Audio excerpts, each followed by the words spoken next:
Hey everybody, ReefGrrl here, and welcome to ReefGrrl Live. I am so happy you could make it. The whole idea here is to have some fun, chat, get some questions answered, maybe show off what you're doing, and get to know each other a little bit better.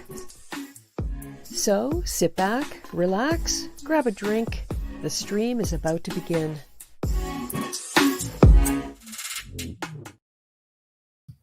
Hey everybody, nice to see you all here.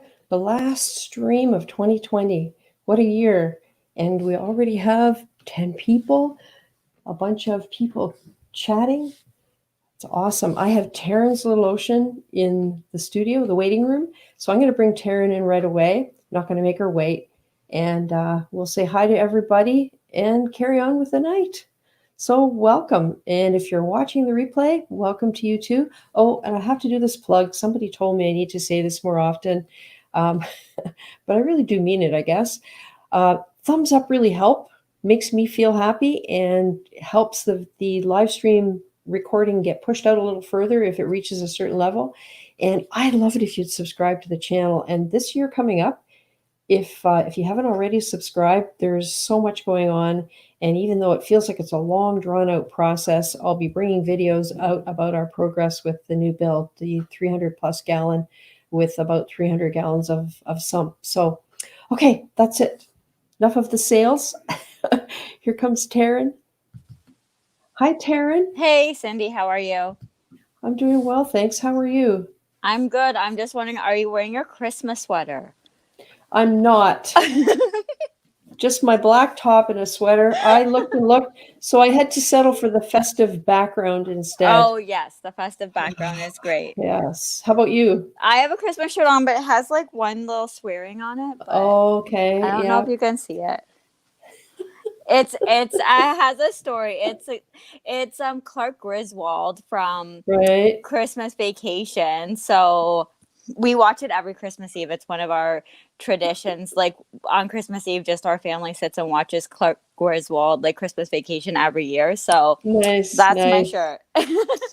so apropos. I love it. That's great. Yeah, I know somewhere in a box are sweaters. I make a lot of sweaters, and I found several of them. I put them away, but I honestly don't even know if I have a Christmas sweater. I know I have red sweaters. So maybe in time for next year. Maybe next year, yeah. I know, it's been a weird year. That's for sure. Oh, no kidding. Well, Tony Close, UK Reef, welcome. You were here first, as usual, at 7:24 p.m. Eastern. So you've been waiting a while, unless you went away and did something and came back, which is fine. Tony says, the last live stream 2020, looking forward to all the streams in 2021. Many thanks for giving up time. You know what? It's one of those two-way streets. You guys give up your time to be here, and I really appreciate that because it keeps me connected to what everybody else is doing, and I absolutely love how it enhances the whole hobby. Right, Taryn? Like, just getting to know people and being able to interact and find out what's going on, and trials, tribulations, challenges, great things. It's awesome. Yeah. Hey, Chi-Town Reefer. Hello. Hey, Carlos. Carlos 23 is here. Hi, Reef Keeper. Tuning in for my weekly fix of Reef Talk. LOL. Who am I kidding? On my mind 24/7. Oh, yes. I've had those moments of panic waking up in the middle of the night, especially with this new build coming up. Well, Waterhouse Jason. Hello. There's Insane Reefer. Hi, Oscar. Welcome. And Calypso's Reefs. Hey, Hector. Glad you could make it. Alex G's Aquarium. Hey, Alex. Nice to see you here. Sean's Fish Tanks is here. Trust Kills 710. Thanks for joining us. And there's Murphy's Aquatics. Hey, Pat. Eric Woody is here. Hello. We all start somewhere. Oh, yeah. Hey, Tyler D. You're early tonight, Tyler D. Earlier than usual. Reef Keeper, enjoyed the video on your move. Oh, nicely done, well planned out move. Yeah, you know, I do apologize that it was so long.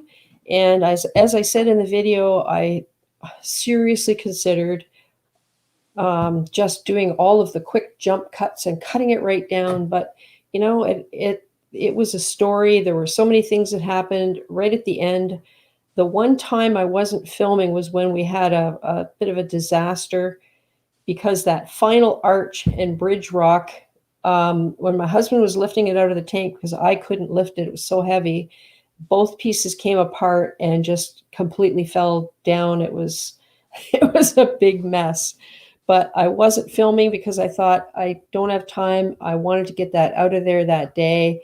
It had dragged on for so long, 2 months it took from the time the first corals went in.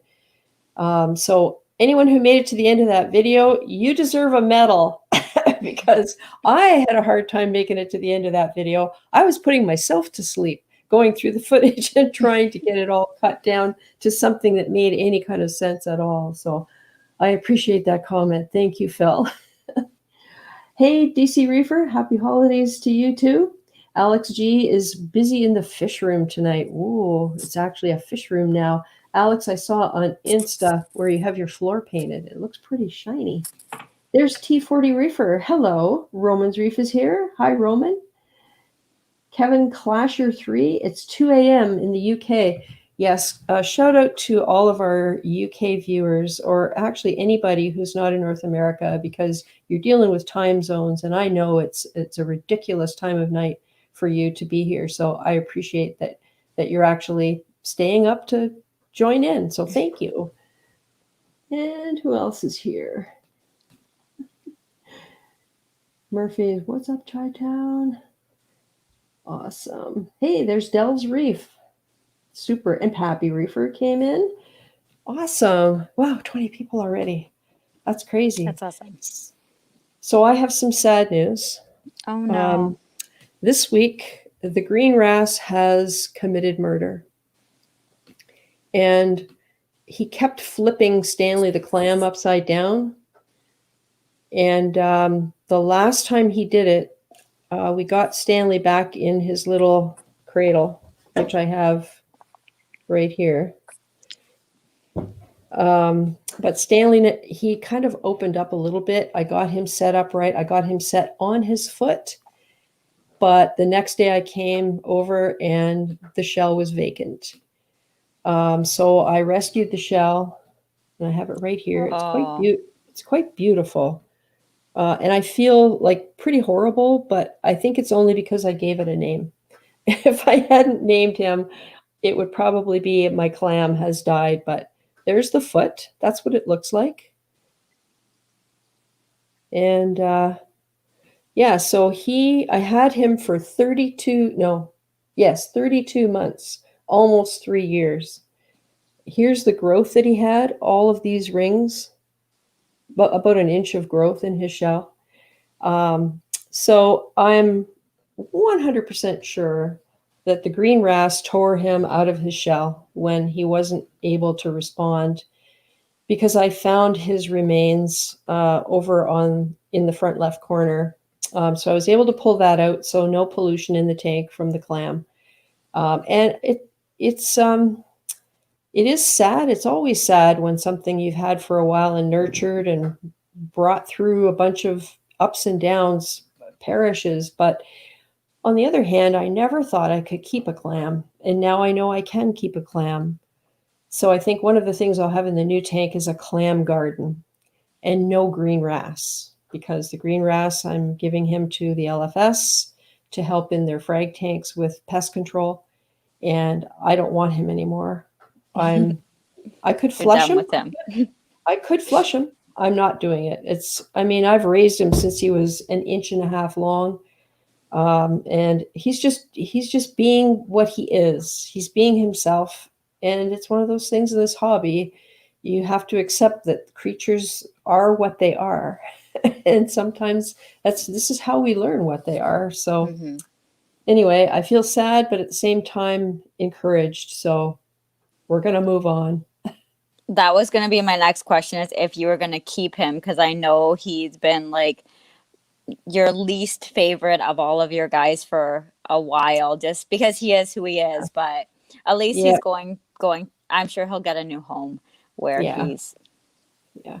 I think he'll be kept in line by the extremely large tangs that are in that tank. So he won't have an opportunity to prey on, well, I shouldn't say that. I don't think he goes, I'm going to do something to really piss her off and I'm going to kill something. No, he's just looking for food. Yeah. So he probably dug under the shell and flipped it over, and he did it once too often. Maybe Stanley's siphon got damaged. I don't know, or maybe he was putting out his foot again and it got ripped off the cradle at one. Who knows? I just know that what was left of him there was no identifiable byssal threads or foot. So it's too bad, but it's still a learning experience, I guess. I lost my torch this week. Oh no, which one? It was, well, the only torch I had, it was like a black torch, and oh yeah, on the time change I think this is the only logical thing that could have happened, but I don't know. When we had the time change, I changed my lights just slightly just because of my working. I wanted to make sure that like I could feed my fish before I go to work and they're still awake when I come home.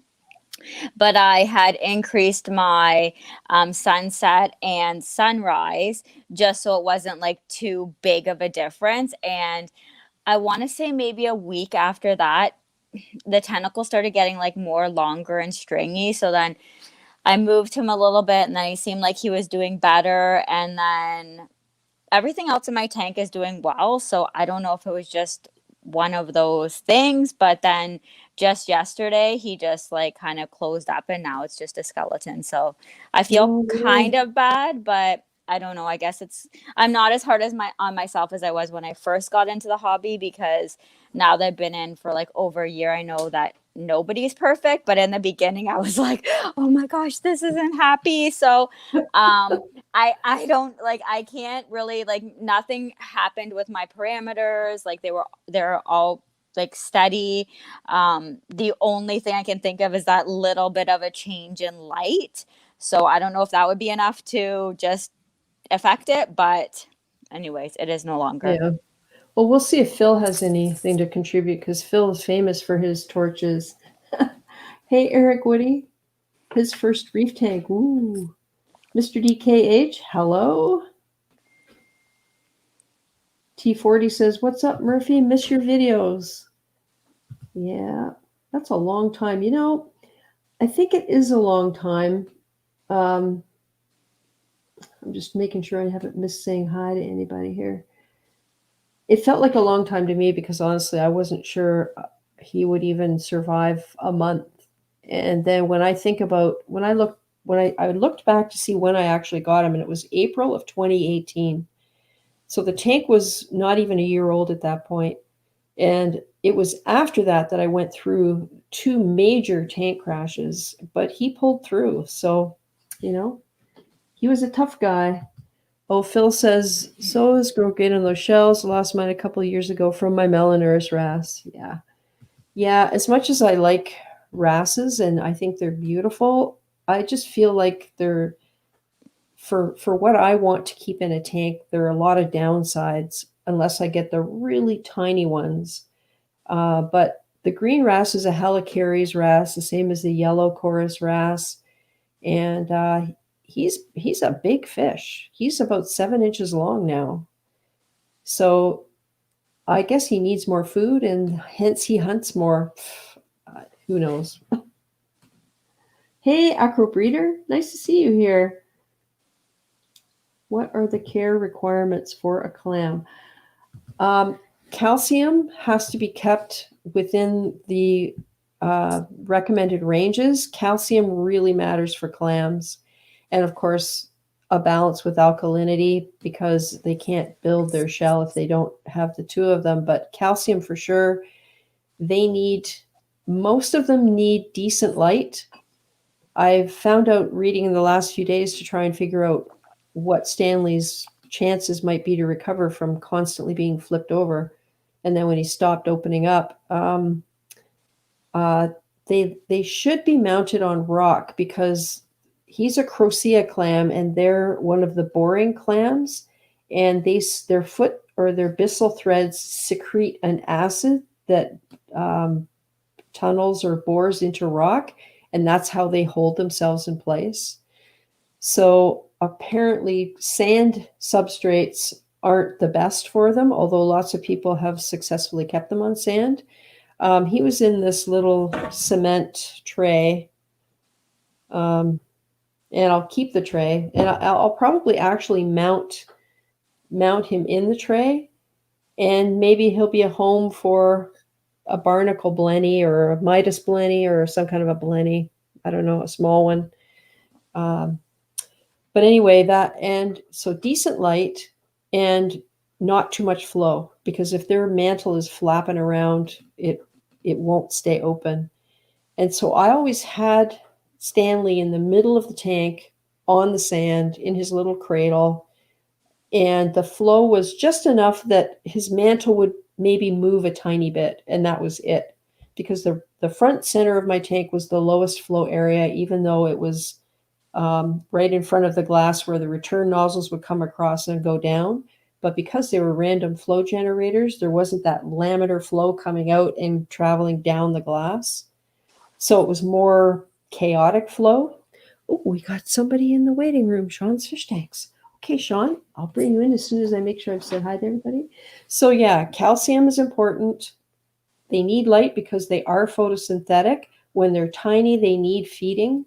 So I believe it's under 3 inches, under 2.5, 3 inches. You should feed them supplementary phytoplankton regularly. But once they get a little bigger, they're photosynthetic. They do, at least Stanley always loved ReefGrrl. That was the only thing I would feed the tank where I would see an actual response from him, where he would open and close and be taking the food in. And just like medium flow. And that's all I went by. And I had him for almost 3 years. So, and you know, I would still have him if it wasn't for the green wrasse. I bet. How's your nitrate? My phosphate won't drop with the scrubber. Usually my nitrates are too low. Oh, are you talking to someone, Phil? Oh, yeah, you're talking to Chi-Town. Okay. Okay. T40 acrobeater. Oh my God, did Pipes get in here somehow and I didn't say hi to him? Mr. Pipes alive, how have you been? Where did you go, Billy? If you're here, Billy, hi. I did not see you come in. Okay, let's bring Sean's fish tanks in. Yeah, Taryn, you have a new project too. Yeah, it's coming along. Actually, I wanted to ask you a question about it after Sean comes in. All right. Hey, Sean. Hey, how are you? It's been a while, Cindy. How are you doing? Not bad. How are you? I'm doing okay. I was a little worried about joining because my internet was kind of wonky last time I tried. I think it was a couple weeks ago. But I figured I'd try it tonight. Yep, you're cutting in and out a little bit, but we can hear you better this time. Oh, that's good. So how's the move going? I just did the video on moving the reef, and the move was complete last June. So the house move, we're in the house. I'm sitting in my fish room right now, even though there's no tank here yet. And I still have a crap load of boxes to empty in the basement. So I have cabinets down there, and that's all the fish stuff has to go down there. So I still got work to do. And the build is going to start when? Well, I do believe I am going to be ordering the tank in the next day or two. Oh, that's exciting. That's very exciting. Just waiting for final drawings on the stand. There's a couple. I didn't necessarily make any changes to the original specifications, but I had a bunch of questions to understand how it was all going to work. And so now we've got that information, and my stand has had a bit of a change made to it, which I think is going to be an improvement. I'm excited about it. So now all of that is sorted out. It's just a matter of sort of signing off on the drawings, and it'll start. I have all the pieces here of my sump. So now once I get all the boxes out of the way, we can start laying things out and getting that all set up in the basement. So, yeah. Yeah, I've been keeping up on it, and I was watching that you had a couple of decisions to make on size, and I think you laid it out in the garage with some tape and this and that was pretty interesting. So, yep. Did you? So 60 wide by 66 front to back, so kind of a peninsula, but only 6 inches more coming out from the wall than the width. So 5 by 5.5 feet. That sounds like it's going to be pretty cool. I think I'm going to have to climb in for a photo op. Oh my goodness, Tina's Reef is here. Tina, hello. I hope you're enjoying being a grandma. Hope everything's going well with the new baby. All right. So Sean, what's new with you? I see some color going on in there. Yeah, I went with the new method lately. I've been trying these acrylic rods because when I set up this tank, I had an infestation of fermented snails.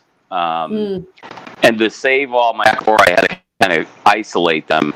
And I was experimenting just putting them on these little acrylic rods, and then I sort of fell in love with them, I would say.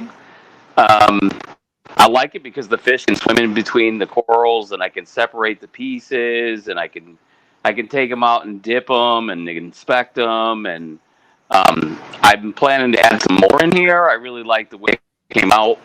And the aquaphor, finally, I've gone through the ugly stage, so the tank is loaded with coralline, and it's just everything's just taken off. Especially the millie, really right in front.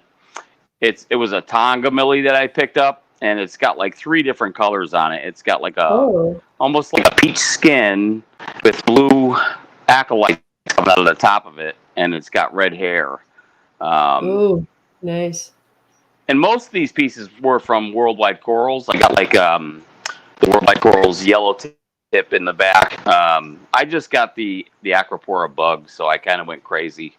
I don't know what happened. The whole bottom is loaded with zoas. I got huge zoa colonies at the bottom, and I have a couple of gonoporas, some alvapora, a real nice frog spawn that I like.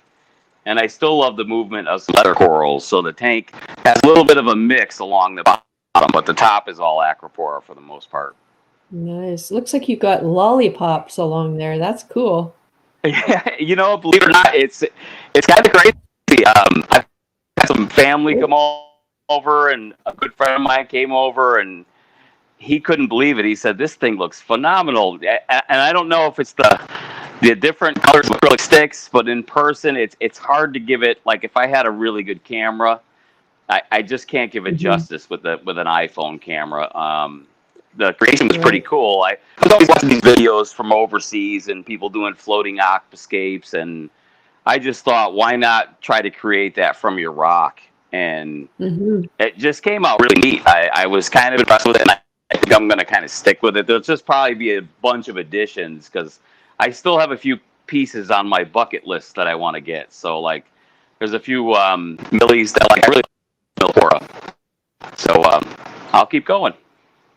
Nice. Have you got one of those orange filter lenses you could put on your phone? I do, actually. You want me to try to get it? Give me a second. Sure. I do. Awesome. Hey, Johnny Martinez. And hey, Straight Reefer. Johnny says, hey, Taron's lotion. The salt's working out good. Thank you again. Sean's fish tanks. Hey, Calypso's, Oscar, and all reefers. Nice to see you, Johnny.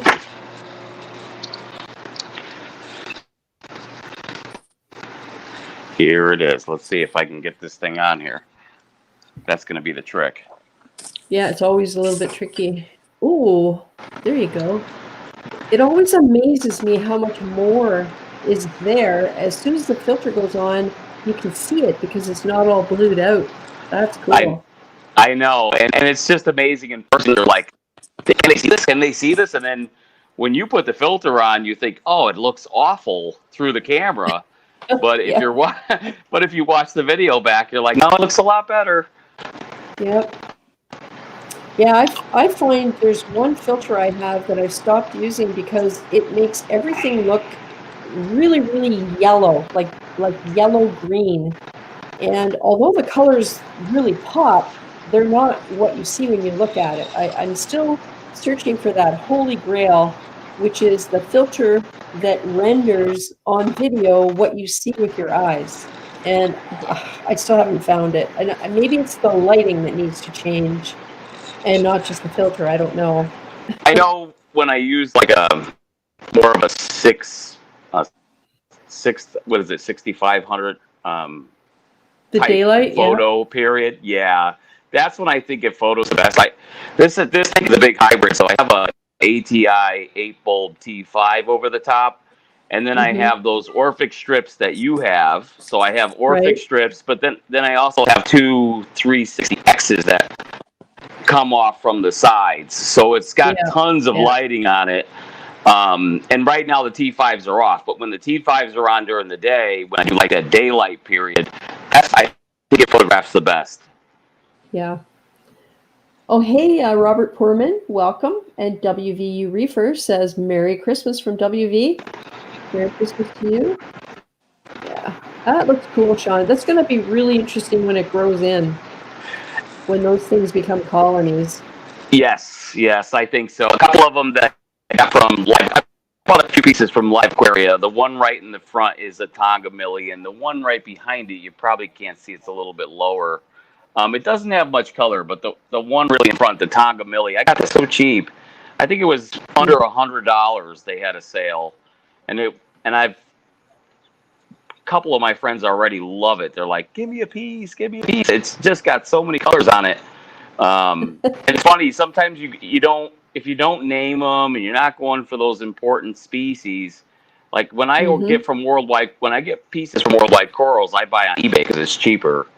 And I just bid on the lowest thing, and I try to add pieces in because most of the time you'll save on shipping if you're getting like 9 pieces. Sure. So when I order, I just try to go for the cheaper corals most of the time. Most of the time, I do have a Walt Disney in there, but I usually when I do that, I'm just surprised that the cheaper corals are usually the best looking corals. I have a PC Rainbow that's the prettiest coral in the tank that you can't see right now. It's just got the gold at the bottom with the purple tips and the orange and the red. The PC Rainbow is under a $50 coral, but I think it's the most prettiest coral in the tank. Yeah. So, well, my LFS had a shipment in. I can't remember where it's from, but on Instagram he showed a colony and asked about whether he should frag it, and I've asked him for a frag because it looks so much like a Walt Disney. It's unbelievable. Yes. And I'm thinking, I don't care if it isn't a Walt Disney. I love the colors on it. So there you go.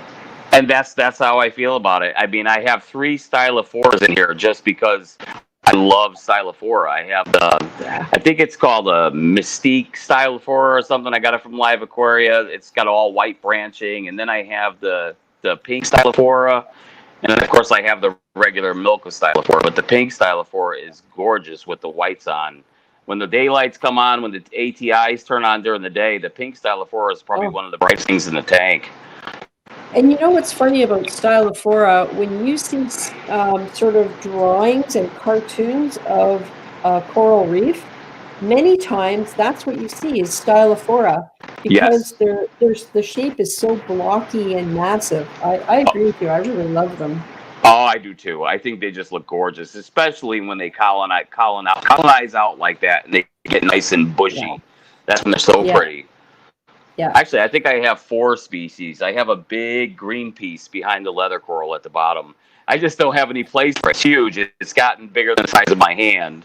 The Stylophora grows so fast. It just soaks up alkalinity. I can't keep up with it. Yeah, I had that with my Montipora colony.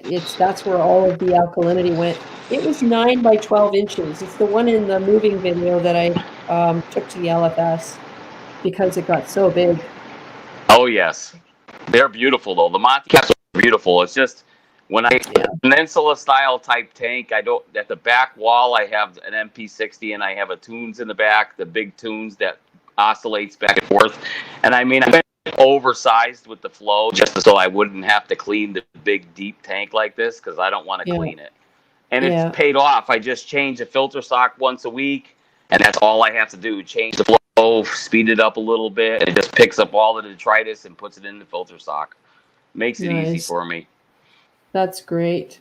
Hey, damn it, Samet. Merry Christmas.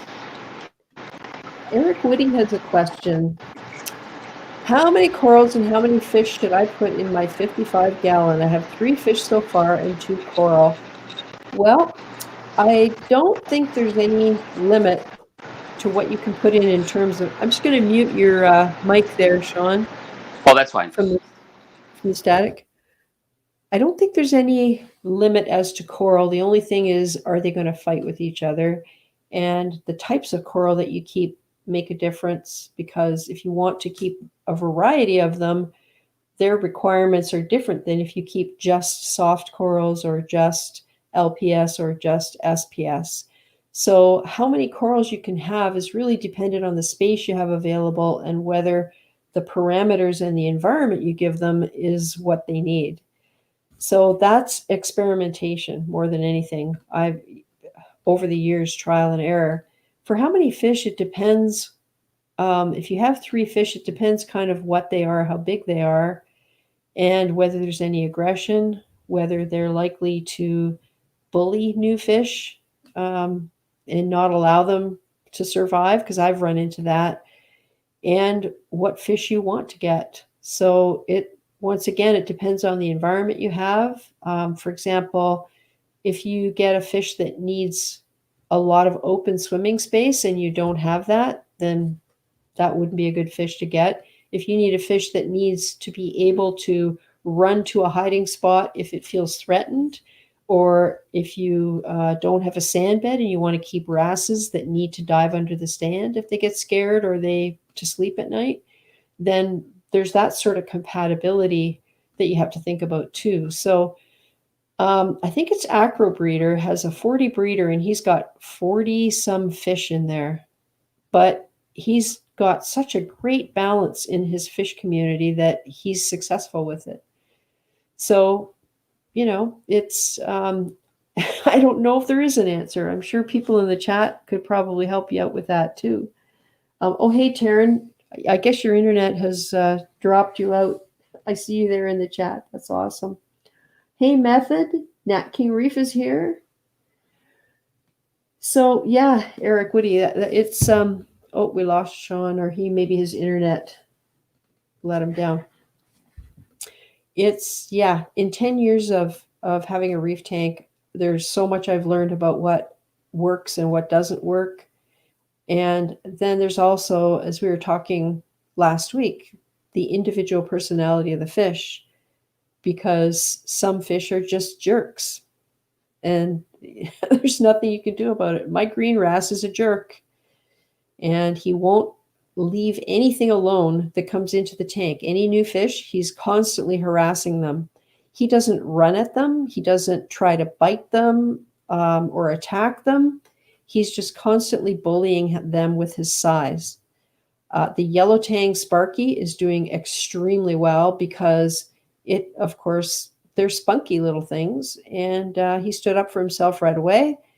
And now he's starting to grow pretty fast and can stand up to the green wrasse when the green wrasse takes a run at him. So, yeah, it's one of those things that you kind of learn as you go by trying different things.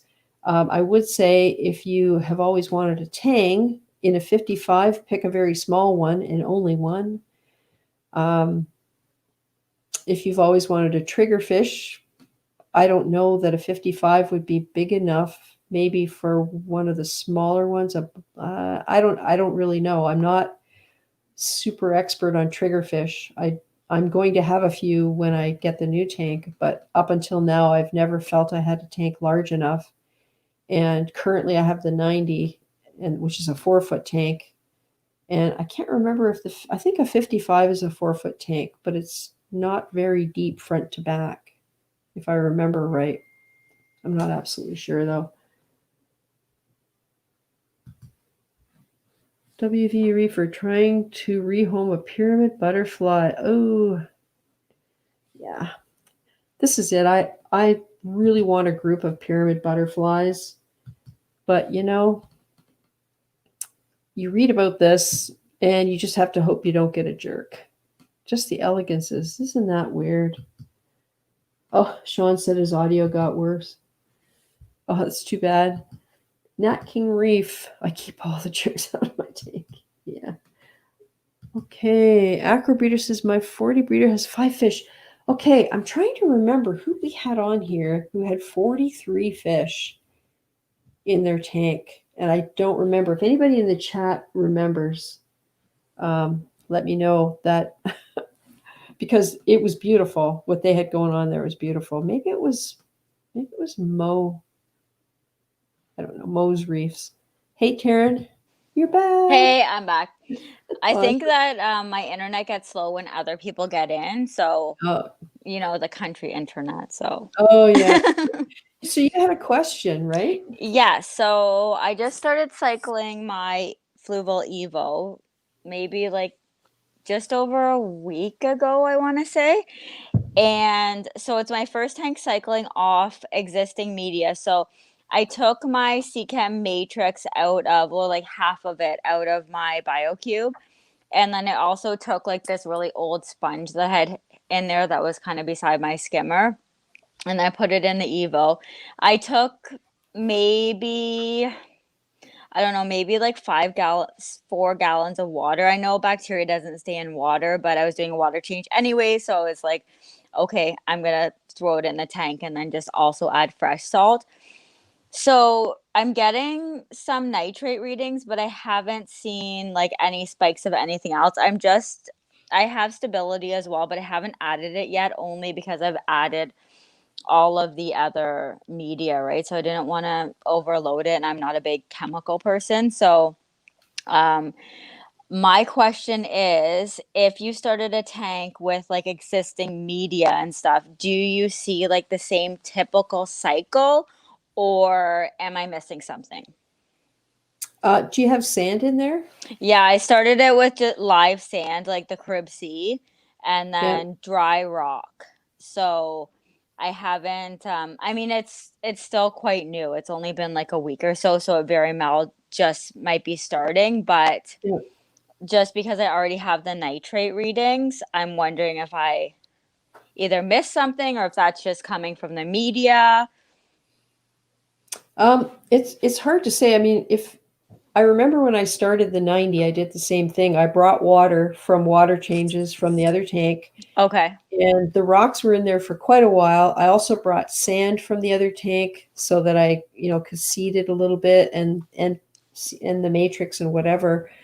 So I would like if you don't have any fish or coral or anything in there. Not anything. Like I'm thinking I have like a bunch of like rogue red mushrooms that have just like propagated and they're just like all over my other tank. So I'm thinking maybe plopping a couple in there and seeing how they do. But right now it's just the rock and then the live sand and then the media. So right. I don't know. I just wasn't sure if I'm missing something or if it's just like it's a small tank too, right? Like it's 13 gallons, like minus the water and sand, so it's probably like 10. Yeah. And then I added probably almost half the water from my existing tank. So and with the media, like I don't know if that's good enough. I've been feeding it just. I haven't done like the dead shrimp or anything, but I've just been feeding it like a little bit of mysis that I feed my other tank just to kind of keep it alive in there. But so that was going to be my question, if you've done any feeding, because if you're feeding and it's processing the decomposition of the food and you're getting nitrate, have you had any ammonia or nitrate at all? Have you tested for that? Well, for my ammonia, to be honest with you, I only have like the API ammonia because I don't really test it on my other tank. I just test like nitrate and then magnesium, calcium, and alk.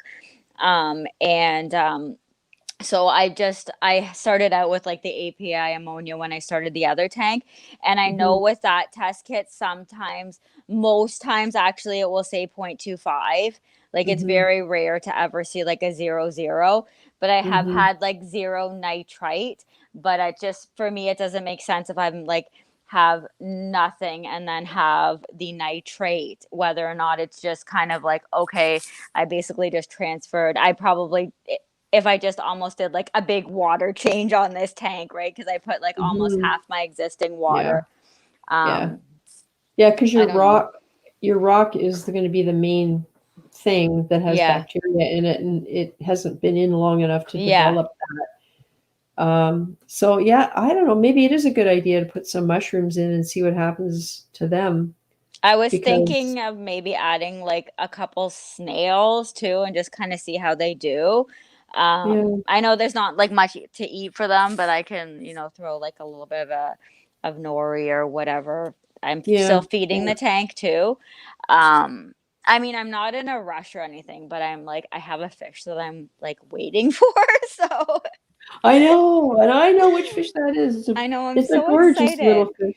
I'm so excited. And I'm trying to get it to, the person that like, it's actually like a frisk breeder, I guess, a clownfish breeder in GTA, but he mostly breeds designer clowns, but I think the maroons he brought in from like the USA or something, but so I'm getting that gold nugget, and he's trying to get it to pair with like another smaller maroon, but it's difficult, so maybe it might just be a singleton, but I don't know. I'd say maybe if it were me, I would probably wait about another week and then test again. I don't think there's any value in testing every single day, because if the changes are only really subtle, you don't see it. Yeah, you don't see it unless you have a Hannah checker, because then you can spot a trend. Yeah. No, but the Hannah checker nitrate, I haven't used the nitrate. I don't know if it's available in Canada yet. I know Red on one of his newsletters said it was on the way. Oh yeah. But I see, the thing about Hannah checkers that I like compared to the others is that with the Hannah checker having a more precise number in calcium or alkalinity, like you can see if it goes from, say, calcium is 410 and it goes to 415 and 420 and 430, or the reverse, But when you do those test kits, you only see a range. It's like so 400 and 420. So like 1 week it could be 400, and then 3 weeks later it could be 420. Well, it has gradually been creeping up, but you don't see that in those kits. Yeah. So that's what I like about the Hannahs. And so I'm guessing like it'd be the same with nitrate. Like you could see that trend moving. Right. So I'm interested in getting one and seeing how it works. But yeah, I like, if you can leave it another week, that's what I would do in your situation. And maybe put in some seed. There's Aquavitro has a product called seed, which is a type of bacteria used to start the thing going. I think Red has that stuff, or Microbacter 7, or I can't remember. I have Stability, which is kind of similar. Yeah, I do have that. It's a CChem product. Yeah, I do have that. I started my other tank with it, and then I was looking online because my other tank's over a year old now, and it says its shelf life is 4 years from when you've opened it. It doesn't need to be refrigerated, but I don't know. I'm always worried that like, oh, what if I add this and then like it all goes, like something goes wrong. Like I'm always nervous about that kind of thing. I'm going to be waiting a few weeks anyways, just like with my time frame with my work and stuff like that. So it's nothing like I'm not going to be adding any fish to it anytime soon. I just wasn't sure if like I'm missing something or I don't know. Yeah. See, and what you're talking about is the prime reason I really like starting a tank and just going through a cycle. Because a lot of guys start these big tanks with bacteria, and after a week, they can put fish in and all of that. And I'm going, oh man, like I don't think I could do that. I'd be really afraid that like you said, that's a really great way of putting it. Like, am I missing something? Is there something I'm not noticing or testing for or haven't prepared properly? So this big tank will just be different in the fact that I'll be curing the rock before it goes in. Right. That's the only thing I'm doing differently. I shouldn't say that. The sump I'm hoping to have up and running as a closed system. So when the tank comes and gets filled with water and sand and the rock has been cured, then I just hook them together and hope it works. Yeah. But even That's gonna be then, awesome. I'm still going to be wondering, like, is it ready? Like, is it at a point where I can actually move things into the display, because it's a different environment from what they'll be in the 150-gallon stock tank, you know, in the sump area. I don't know. There's a whole bunch of learning that's going to go on. That's going to take so long to fill it, eh? Oh, we're thinking about that because we have a 100-gallon container for RO water. And then today we picked up the 250, it says 65, but we think they're only 50-gallon water storage containers. They're on legs. They're kind of square at the bottom and then they're round at the top and they have a hole in the top. So we got 2 of those to mix salt water. So we can do 100 gallons of RO water at a time, pump it into these 2 things, then make another 100 gallons. And we're going to need almost 600 gallons. But to run the sump is going to be somewhere around 300, maybe a little less than that. So it's going to take a little while to actually put the water together. I want to bring change water over like I've done before. Right. You know, just because it does have something organics in it, right? Yeah. So yeah. That's what I felt. I'm like, it can't hurt, and like that way it's not wasting anything too, right? So yeah. And Sean says if you kept the media submerged when you transferred it to the new tank, you should be okay. Yeah, because I guess the bacteria will die off if it dries out. So I walked it from upstairs to downstairs. It was totally good. Yeah. Hey, Fletcher, right? Slower the better. Yes, and Phil has a new exciting project, a 8-foot tank that's, I think, around 360, something like that, 360 gallons. Condition my new rock 6 months, let it cook, doing tile, electrical. Yeah, doesn't want the dyno battle again. This is it. It's one of those things where I think I was talking last week about patience.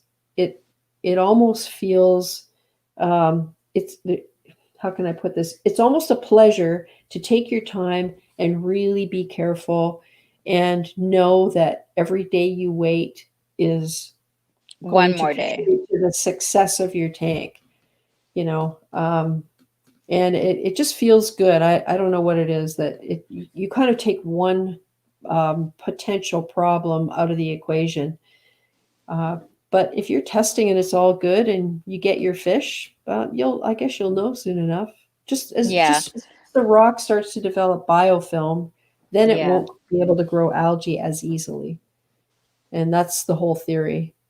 Fish of Hex has a really good series on curing rock, and I have to rewatch that because there's a couple details that I've forgotten. But the whole idea is you cure the rock, it develops a biofilm of bacteria and organics and whatever, or bacteria that processes organics.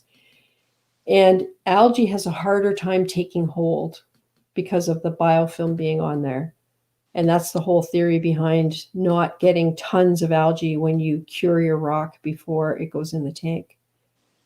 Is that visible, like the biofilm to like the naked eye? Yeah, it's kind of that brown color, like not the dark brown of diatoms, but it's like if you put a piece of new rock beside a piece of cured rock, the cured rock looks like a beige gray color. Yeah. So that's how you can tell or if you look at pictures of your tank when it was brand new, and then pictures of the tank now, what the rock looks like, it turns gray. It kind of gray, beige, darker gray. Some areas really dark. And that's when I forget. There's a name for it. Diacanthus, when he was on here a couple times ago, said what that's actually called. Yeah. I was thinking about bringing like a small piece of rock from my tank upstairs, but I also have like a little bit of, well, not a little bit. I have bubble algae in that tank, which so I'm like, I don't know if I want to do that. Don't do it. Don't do it. Don't do it. So yeah, It's so tempting though. Yeah. it's so tempting. I mean, I'm gonna I have the just don't want same to do problem. vibrant. No, I'm gonna have the same problem because my rocks are going in my system, but they're going in the 150 in the sump. Then I have to decide what the heck I do to bring it into the main system because I have so many encrusting corals. I think I'm going to have to get a saw out and just cut the pieces of rock apart so that I can place them the way I want them, because the way I have them now is like a big rock and it has 3 different encrusting corals on it, but none of them have anywhere else to grow because they're growing into each other. So I think I have to cut them apart and then just give them new places on new rocks. Encrust on. I don't know. When I started my first tank, I started just with dry rock because I was like, oh, I definitely don't want to enter any pests or anything into my tank. And then I thought, oh, when I start my next one, I'll be fine because it will be like my original tank and I'll know what's in there and I'll be totally okay with it. But I still feel like I'm not sure. Like if I have you know what I mean? I definitely have bubble algae up there and I don't know. I have bristle worms, but I'm okay with it. Yeah. Oh, those can come in like as eggs or embryos. Yeah. And they're actually good to have until they reach the point where they overrun things and start irritating the coral. Yeah. I don't have too many, my but problem. Yeah. Hey, CB's Reef. Sorry. No, go ahead. CB's Reef is here from the UK. Welcome. Reef Keeper says, doing sand or bare bottom, still torn. Love my sand. Okay, I can tell you, Mollywood is bare bottom. I took all the sand out when I moved it. I do not like it.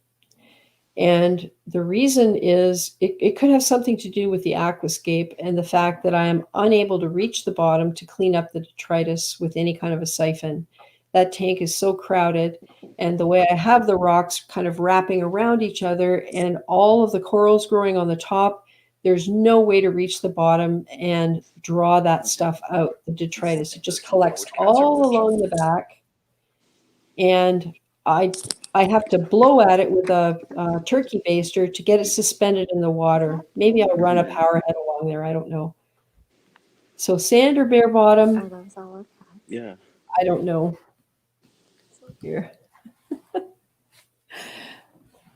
Yeah, so I don't like the bare bottom. However, the other side of that whole detritus thing is, oh my God, that is what ends up on the sand. And you don't notice it because it's on the sand and it percolates down between the grains. And so that's what makes the sand bed so dirty. So I don't like how it looks because it looks dirty. But on the other hand, the sand doesn't look dirty, but it is dirty. Yeah, I think I will go sand, but I don't think it's going to be a deep layer. I don't plan on having any wrasses. I would like to have things like pistol shrimp and gobies and things like that do live in the sand and under rocks. But when I compare the two, I prefer to have a tank that doesn't look dirty. So I don't know if that's really an answer, but you know. Uh-oh, Waterhouse Jason. I think I messed up today. Impulse buy. Uh-oh. Okay, now you got to tell us what it is. Eric Woody. Oh, hang on a sec. I'm missing comments. Ah. Oh, you're welcome, Eric. He wants a mixed reef. Yeah. Yeah, that is challenging because it's hard to keep everything happy. And that's a case where it really is a good idea to go slow and let everything get used to its environment, then add something else. Make sure you have really good filtration to remove things like the toxins that are given off by leather corals, and have carbon available. If you don't run it all the time, have it available in case things start looking upset. Then usually it's because there's a allelopathic warfare going on in there with all the toxins that are being released. You put some carbon in, do a water change, and that will relieve some of that. So I've always had a mixed reef. I've never gone all SPS or all softies, and it's quite a challenge. Maybe I missed how big is going to be the display tank.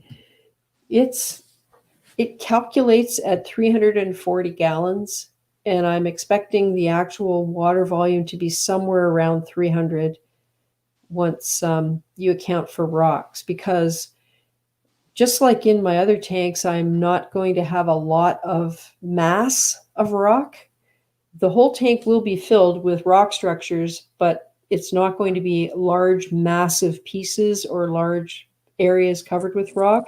It's going to be very open with a lot of swimming space and a lot of sort of arches and platforms and things like that. So because the displacement won't be as great as you might expect, I'm thinking it'll be like maybe 290, 300 gallons of actual water in the display, and then another 250 to 300 in the sump area with all of the various chambers. Oh, geez, Tina. Suffered a major tank crash and lost everything in August. Oh, I'm so sorry. Yeah, sometimes it's all you can do is just get things stable again and try and keep what you have and then build back up again. Been there.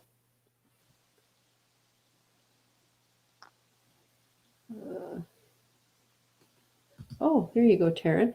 Phil used Brightwell razor and it helped with bubble algae. Oh. Jake Adams told me it worked with bubble algae. Ooh. I wonder. I've been trying to just. Sorry, go ahead. Oh, I was going to say, go ahead. Yeah. I've been just doing manual removal because, like, I really don't want to use Vibrant, and then my emerald crab turned out to be like only wanting to eat SPS. So, I've just he went to the sump, and I don't know. He's probably still in there, but I've just been taking it out manually, and it has kind of stopped growing, but I mean, it's better than cyano or dinos, so it's ugly, but I've just been kind of taking it out manually. Yeah. Well, I don't know if you remember back in August when I had the fish loss. Yes. So much algae grew in that tank, and I had a lot of bubble algae. There's no sign of it anymore. So what did you do? I think it was from cutting back on feeding, and okay. I added a tang, and I threw 6 emerald crabs in there. Okay. And I don't know. Maybe I just got. So go ahead. Yeah. No, they stayed on the rock and they just took care of it. Maybe I just got like a rogue one. He just like went right to my bird's nest and was like, I'm going to live here. And just like, there was no algae on it at all. And I was like, okay, no, you are getting out of there. But maybe I jumped the gun. I don't know, but. Yeah. And a lot of times it looks like they're eating the coral, but they are actually picking at things that are really tiny that we can't see. So yeah, I agree. And Phil also added a 1-spot foxface and emerald crabs. So, triple threat. Hey, maybe I'll try.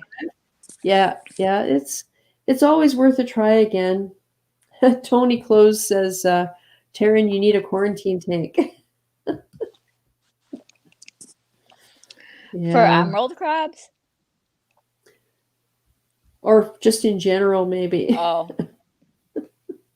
I don't have, knock on wood, any like fish diseases or anything, but I think the bubble algae actually came on like this tiny little piece that I didn't even notice that was on a candy cane coral. And I was like, then I saw it later on. I was like, oh, it's only one little piece. But I mean, I was very new to reefing at the time. And now I'm like, I think that's how it all started. Well, and the other thing is there are a couple of reef keepers who make it a habit of removing anything they buy from the frag plug, because usually the frag plug is where the stuff comes in. Okay. And putting it on another frag plug or mounting it on a piece of rubble, like small piece of rubble rock or something like that before they put it in, or before they put it in place in the tank. I generally put them on frag racks so that I can watch them. And then if I see any kind of pest or anything, because you can get right up close with the magnifying glass while they're in the tank, and you can monitor them for stuff that might be going on and take them out. And hydrogen peroxide will kill bubble algae. So if you can remove this from the tank and actually scrape off as much as you can, swish it around in some tank water that you pull out in a separate cup, and then just get hydrogen peroxide spray, which you can get at the dollar store for like $1, and just spray the areas where the bubble algae was. And what I usually do is put my finger over where the coral is so that the peroxide can't get right on it. Or you can use a pipette and drip it on.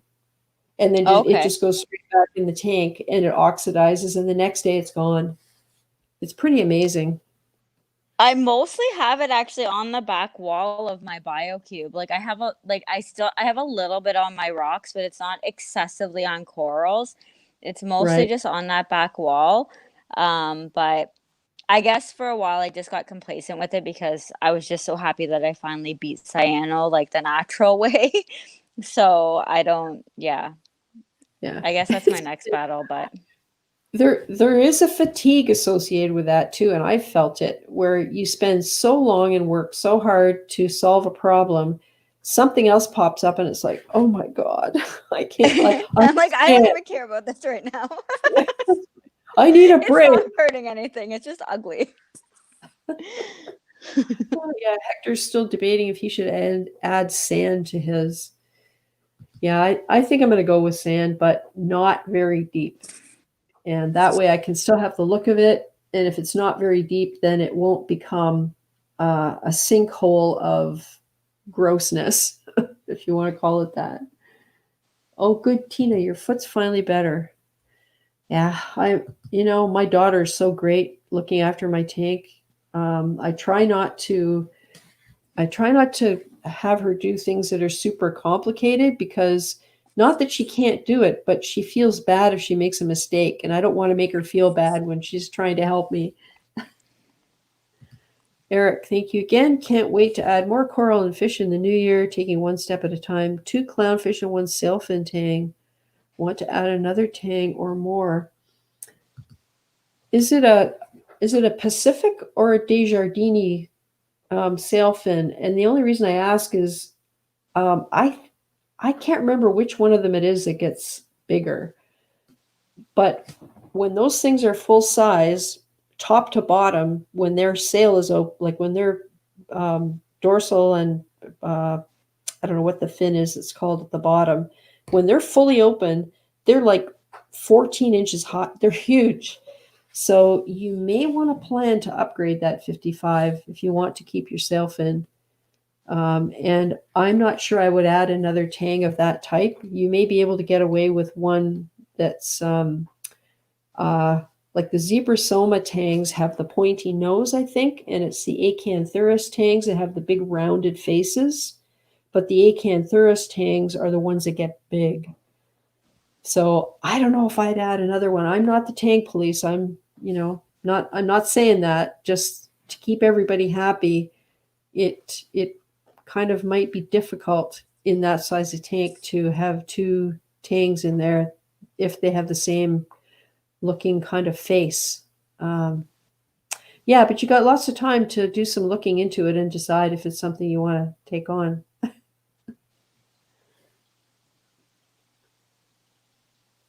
Oh, yeah. Phil says his frag tank is bare bottom. The acros seem to do so much better without the sand. He likes mixed, though, so the decision is tough. Yeah, Phil, you have probably one of the best mixed reef tanks out there. And I can imagine it's got to be pretty hard to decide. And I think the sand thing, isn't it because of flow? Because you can really, really crank up the flow if you don't have sand. If you have sand, it's a little harder to keep it from blowing all over the place with the level of flow that does well for Acropora. So, yeah, I don't know. Hey, Ugly Man's Reefing. Hope you're doing well. Yeah, Eric, the 55 gallon is very narrow. We had 55 gallons for our freshwater for parrotfish, and we had a tank with Denison barbs and a bunch of other small community fish. And they are very narrow front to back. And when I first wanted to get a bigger reef tank than the 30 that I started with, I seriously looked at one of those 55s. But the shape makes it really hard because it is wide, but you do need that front to back space if you want to build rock structures. So yeah, the footprint isn't ideal. Waterhouse Jason. Johnny Martinez still having a war with his 40-gallon brown hair algae. Blah. Taryn, did you do a blackout in your tank? I did a blackout. Yeah, I did a 3-day blackout. That was so I dosed clean for cyano, and then I ended up getting dinoflagellates. So I did a 3-day blackout, and I added a UV sterilizer at the same time. And then honestly, when I took off the cardboard, my tank never looked better. Like no corals were even angry or anything. I still fed my fish and everything, but the dinos were completely gone. So I think it was just doing both of those things in combination, but it wasn't like I knock on wood, I shouldn't even say this, but I've never really had hair algae, but I'll probably get it like next week now. But but the blackout definitely worked for me for the dinos, and I was just done with them. So yeah, the general wisdom that, because I've done it too, but I didn't do it correctly. I didn't do it 100% completely. But from everything I read at the time, it doesn't really affect the corals. They just kind of, they just go to sleep. Yeah, exactly. They kind of go dormant, maybe. Hey, Chimp the Reefer. He's talking about soft corals. Yeah, especially soft corals. You might want to put some carbon in, because that's the other thing that happens with a blackout that we forget about. You have to be prepared for the spike in nutrients, because when the algae dies in the tank, it releases nutrients into the tank. So if you have soft corals in there, you're releasing nutrients into the tank. The oxygen level is going to drop because the decomposition and dying algae is going to use up oxygen. So you have to make sure you provide for more oxygen if this is going to go on for a while, even a couple of days. It doesn't hurt. And also run some carbon so that you're taking up any toxins the corals do release if they react to it at all, especially soft corals. And make sure you do it for the right amount of time completely, because that's the mistake I made, because it really didn't work. And then you should be prepared to do some manual removal of dead algae or dying algae. That's why with when I had the fish thing happen and I lost my large herbivores, that's going to be a video, because there is no algae left in my tank anymore. And I have to actually feed my urchin now with sheets of nori on a clip, because there's nothing left for him to eat. That took 3.5 months. That started in August. So August, September, October, November, 3.5 months to get rid of it all. And that's the way I prefer to do it. I didn't add any chemicals. I just cut back the feeding, of course, because I was feeding fewer fish to begin with, and did a couple extra water changes beyond what I used to do, and got the urchin and got the yellow tang and a lawnmower blenny. I got a couple more snails, but I already had a lot of snails in there. So those things brought me back to no algae. And like I said, took 3.5 months, but eventually got there. My acropora suffered because there was encroachment on them of turf algae, and I had to pick it off on a regular basis. I have a short video showing the quantity of turf algae I was picking off the rocks probably 3 or 4 times a week. So all those things together got my tank free of algae, and I didn't have to put any extra chemicals in it at all. So, there's a lot of different things you can do. I'm thinking of adding like a small herbivore, like maybe like an algae blenny or even a tail spot blenny. Mm-hmm. After I just lost my Rainsford, like he just disappeared. So I'm not sure what happened to him. I don't know if he landed on my anemone and it ate him. I never found the body. I never had a spike of any kind. So, because I don't really have an algae eater other than I have maybe like 5 or 6 of like the blue leg hermits, and I have 2 scarlets and Mm-hmm. some Mm-hmm. snails, but I don't have like an excessive cleanup crew. Uh-huh.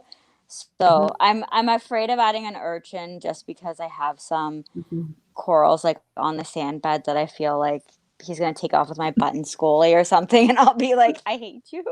So Well, I'll tell you, I had red mushrooms dropping down the back in the corner, and I mean those things are worth some money, as you know, if you've bought them. The bright red ones, the yeah, um, the rhodactis, the furry ones. yeah. And I was so hoping that the urchin would pick one of those up and put it on his back and wander around with it. But he gathered up all of the loose pieces of turf algae and bubble algae that all got into the corners that I couldn't reach because everything's so jammed in there. I could not reach down and get that stuff out. But he picked it all up and stuck it to his back. And so when I wanted to try and find him, all I had to do is look for this combination of little green bits of turf algae and bubble algae. And there he was with it all over his back. He Can you never, ever did pick up the mushroom, though. can you pick the bubble algae off him? Like, is that an Yes. option for bubble algae? Yes. Yep. But I don't think he Maybe I should eats think it. about it. I But don't he think he just like eats it. vacuums it up and then you can just like pick it off of him and it's like Well, maybe. I got some after hours footage, and the really cool thing about urchins, and I put it on Insta. I should look for it and put it up here, but I don't know. It might take me a while to find it, so I won't do that. But they have extremely long, what look like tentacles, but they're feet, like they're a type of foot, and it's what they use to hold themselves in position. And they use these feet to pick things up and attach them to themselves because they have those little rows. I have a tuxedo. They have Yeah. the rows of spikes, right? And the what's in between looks like velvet. It's really cool. So underneath is their mouth, and these feet come out from everywhere. And when you see them after hours is when you like after the lights are out is when you can really see them. They're like waving around in the flow, and especially when they're on the glass. So, oh, there's Alex G. So that's how they decorate themselves. So I don't think they're grazers. So Mm-hmm. if they can graze on it, they do a couple of things. They eat whatever's on the rock, but if it's really long and like there's a large quantity of it, what happens is they'll graze along and it'll come loose and come off. So then Okay. it starts flowing around. And that's, I think, what happened with the little bit of hair algae that I had is he dislodged it and then it ended up floating around and getting drawn up into the filter. But the other stuff that's on him, like they use these feet to place the stuff on themselves as sort of camouflage. They're so cool. Maybe Is next he week. picking up corals from your sand bed? Is it a what? Is he picking up corals off your sandbag or bed, or they're too large? He never did, and that's why I was hoping he would grab the mushroom because it wasn't attached to anything. It was just sitting in the back corner. But no, he just grabbed turf algae and bubble algae Oh, that was okay. all kind of clumped up in a corner. Like I would never have believed it that it would reach this point. It was really depressing watching all this algae when I don't generally have algae problems, never have had, except for the very early days, first couple of years. But yeah, they're just fascinating. So I want to make sure he doesn't starve. So that's why I've been putting a clip of nori in every day so that him and the lawnmower Blenny can share it. And maybe the tank gets its own clip. I have 2 clips going on. One is at an end of the tank where I know the urchin hangs around and he can get to it, and the other is on the glass near the front in an open area that the tank can actually keep an eye out for the stupid green wrasse coming at him. Hey, Chimp the Reefer. Oh, hey, Cesar. Benny's Aquarium. Hey, Benny's Aquarium. Cool. So I don't know if that helps your question on your 10-gallon, but no, I it guess you got definitely some did. options. Oh, I'm good, gonna wait good. anyways. I just wasn't sure, like, if if you guys had any insight or anything. Like, I mean, nothing good happens in a reef tank or whatsoever. So, I mean, Yeah, I'm definitely waiting anyways. I just wasn't sure if I was missing something or if I would see a true cycle on it with adding the extra media or that. sure. But I mean, it's definitely helpful, and I'll just keep on trucking, keep on testing, and kind of go from there. So I think I'll I'm be a good. nervous Nelly. I always wait way too long, and then if I do something, and it's because when I make quick decisions, they're the wrong decisions, and there are consequences. So I probably overthink everything I do. Oh, I do Hey, too. hey, Reef the Sea Forever. My Blenny is a workhorse. I don't feed him. Yeah, I love the little guy. And Pappy Reefer's urchin has zoanthids all over him. Conch snails are great for the sand bed. I love conch snails.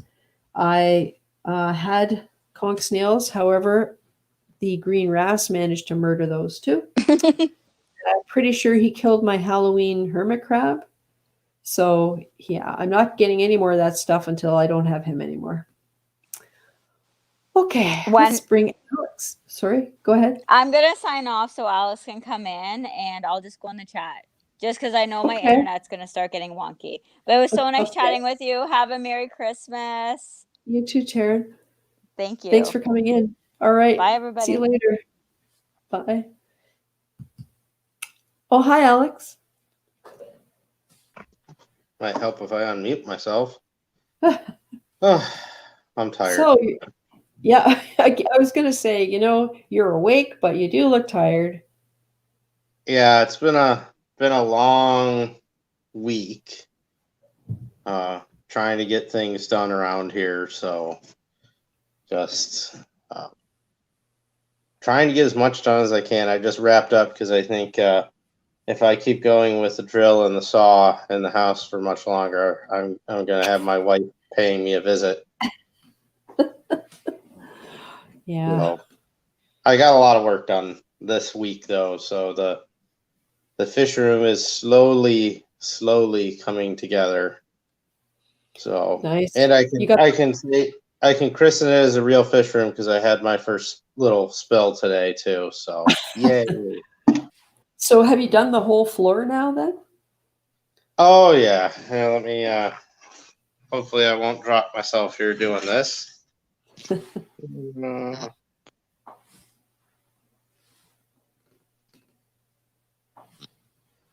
All right, there we go. So yeah, I have pretty epoxy paint now. So Cool. the whole floor is done. Although it's a little messy.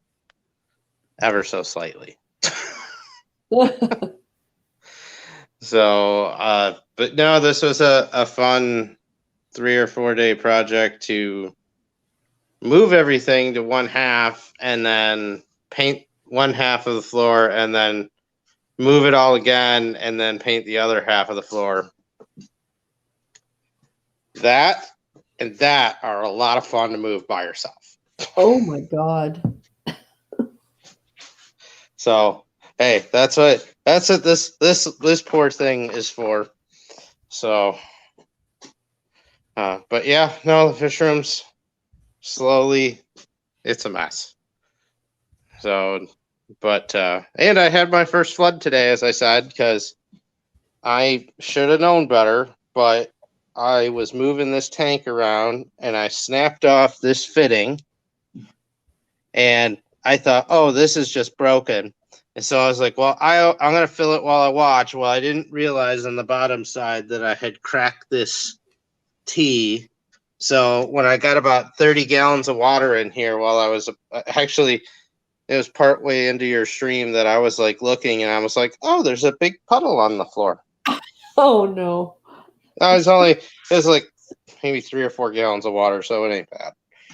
But it's officially christened now as a fish room because you can't have a fish room without a flood. So no, don't say that. We've talked up, down, and sideways about. Sorry, it's inevitable. Yeah, how to set things up to avoid that. And I mean, luckily there's a floor drain there, and everything we have is near the floor drain, like that whole fish room area. It couldn't be set up better, like really for having it as a fish room. It'll eventually get to my floor drain. So yeah, but that's why I was watching it. So it was I could fix that in a couple days, and I needed some more RO water because I decided to get my skimmer running again on the temp tank. So, which is, well, don't want to disturb Sleeping Beauty here. So, but yeah, it looks really blue. The water looks pretty good right now. I added about 40 gallons, now about 30 gallons of water to it to get the skimmer running again. So, but I'm only running it for a few hours and just letting it kind of gunk up whatever's in there and then leaving it off for the rest of the day. But everybody seems happy. My alkalinity is back to where it should be. So a lot of stuff that was looking pretty stressed is starting to get some color back to it. So that's good. Nice. So did you figure out with the alkalinity what caused it? Was it just wonky dosing? I never dosed, and let me go over here see if I can find my orange filter. I really do think that it was just a bad batch, either a bad batch of salt or right. Like I said, I changed up to some tropic marin, and now it's mixing the way it should. So, but everyone's looking pretty good. The two anemones that got pretty bleached out are starting to show little signs of color on them. So give them a month or two, and they should come back. This guy even looks a little. Everyone's looking pretty good. Awesome. So I still I have a little tiny piece of my heteroxenia survived from the move initially. So yeah, I'm happy about that because it's stuff's not easy to get a hold of. So yeah. Everything else I unfortunately lost. I can get replacements of it. So yeah. But no, everybody's looking pretty good. The Spanish hog's doing really good, and the cleaner wrasse, the clowns, the hawkfish, and then the Watchman goby that I think I've seen one time since I put them in. So, but yeah, things are going good here. So I'm just gonna let this thing keep riding, and then when I got the fish room floor painted, which I'm really digging that look. So the Rust-Oleum basement epoxy paint is pretty easy to do, and it does not. It's got pretty low VOC, so it did not stink up the whole house. Yeah. So I may have to because I really didn't want to put a finish on the concrete being new concrete, right? And it's winter now, and I have no idea. But you would be facing the same thing because that's all brand new concrete. It's been in here a few months, and the product said if the concrete's got to be down for like 30 days, and so I'm not worried about it. It'll be good. Yeah. So, but yeah, so it's done. It went on. I actually used only 2 cans, and I thought I was going to need 3, so I saved myself like $60 with tax. Awesome. So, that's what it's about. You know, it's funny about saving money because that's kind of what's been happening with us ever since we moved into this house. It's like, oh, geez, this thing is on sale. Look, we're going to save $45. That's $45 I can put towards whatever, right? It's well, that's just it. I returned that, and I turned around and I bought a bunch of 2x4s to start working on my the new frag tank. So, yep, it works out. but yes, I resurrected the 480 gallon stand, and this will likely be its permanent home. So I got the front frame done, and the back frame done, and this side done. Although nothing's like permanently attached because I need to countersink into this to be able to get into these 2x4s to anchor this properly. So, and then once I have that done, I can get my final side done here, and then gotta get a plywood. I'm gonna go with 1/2-inch plywood on the interior of this, and then once I have that done, I will get myself a new pond liner, and I will see how good I am at origami and making this thing up properly. Well, I'll tell you, look at upholstery, because upholstery is where you find out all the little ways to fold stuff to reduce bulk and smooth out the finish of what you're trying to do. Yeah, I found a great video from somebody that does like roofing and stuff, and how they made nice 90-degree corners. It's just going to be how easy is that to do with a 45 mil thick pond liner. So and you're going I don't think that will be something I can live stream, because there'll probably be a lot of unhappy words being said. Yeah. And plus it's an inside corner you're looking at. It makes a difference, like huge difference. Those outside corners are no problem. It's the inside. Well, we'll see what happens, and then the real fun's going to be getting this glass off the old frame too. But at least I have a piece started, so I just got to cut it all the way around the same way, and then hope that I can get it off the seal. Benny's Aquarium. Hey, Benny's Aquariums. Nice to see you here. Alex, I like that beer on the frame, but you need a case instead of one. Well, it makes you feel any better. It's a non-alcoholic beer too, so trying to cut back. But this will be where the 480 is. There will be another sump tank here that I will build, but I don't know how big it will be yet. It'll be my secondary sump that will have the return pump attached to it. Right. Because I have my pump out line to the street already out there. So that's done. There'll be a very large ducted dehumidifier here somewhere. Because I'm gonna buy a whole house dehumidifier so that I can control the humidity for the aquarium canopy and the fish room. So. Pappy Reefer also had a minor flood today, mixing water in a tote, and one of his four-legged friends pulled on the pump cord and sprayed about 4 gallons on the bedroom floor. Ouch. That's no fun. Yeah. So, and I got my one of my very first aquarium stands I ever made. I was back in, I think it was early college when I made that. So that's going to become like a new workbench. I'm going to put it on wheels, and because I got my big return duck here, which is just a fun headache to whack your head on. So putting a workbench there, I'll take care of that. Yeah. The 150, I'm pretty sure is going to go here. I'm not 100%. The water's going to stay here for the moment, but this might also move. And then the 265 gallon sump tank it is going to be here. This will be its new home. So I got my skimmer out. I've decided to do some modifications to this, and the first thing I'm going to do is I'm going to trim this down so I can get the skimmer lower to the ground by an inch or two. Right, for the gravity feed.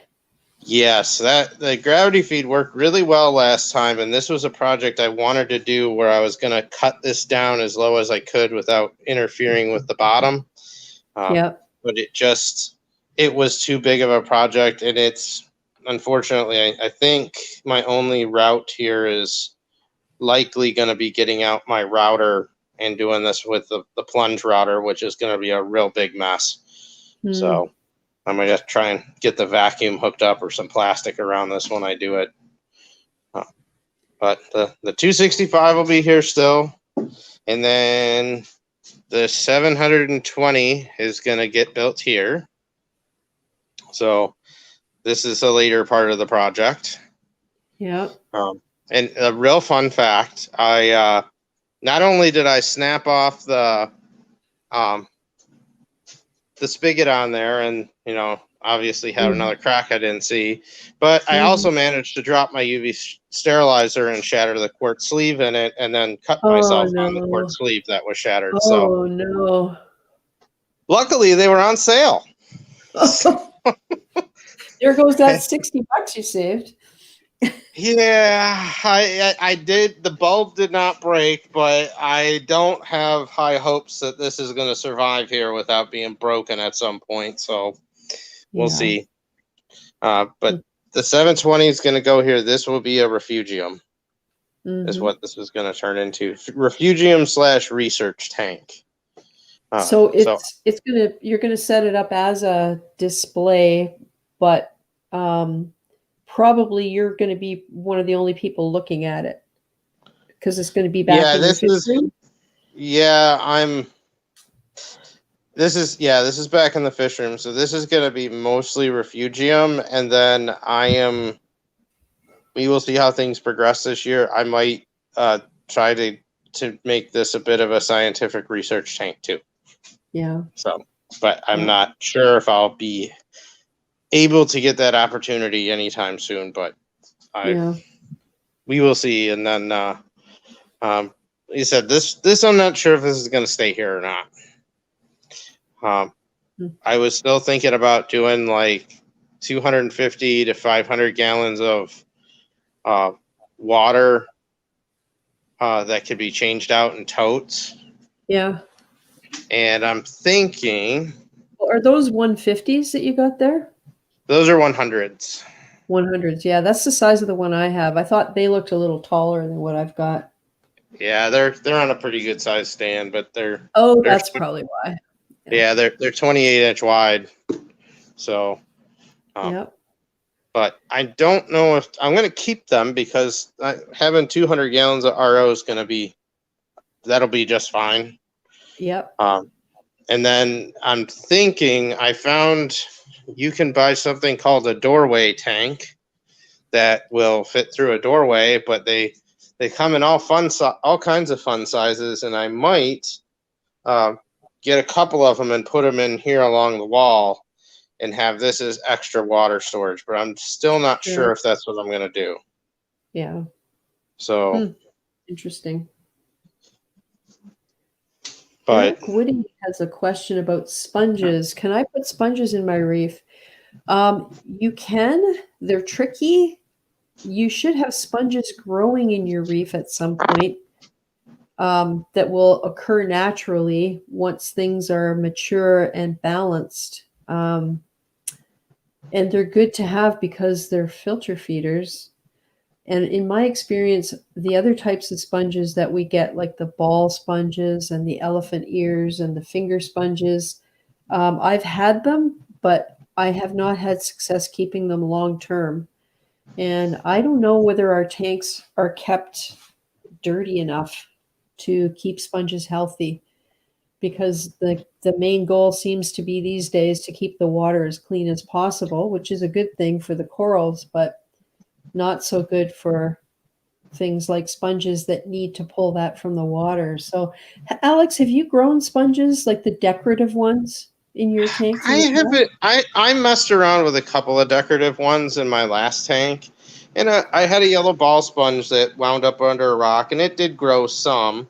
And I did have various different types of different yellow, orange, and purple sponges that were generally just encrusting.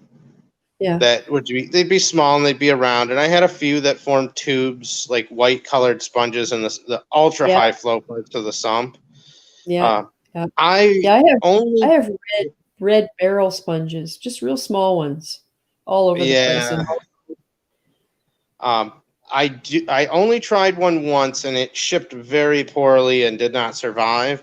But there are several different types of plating photosynthetic sponges that can do very well. I know Live Aquaria has a red species and I believe a purple.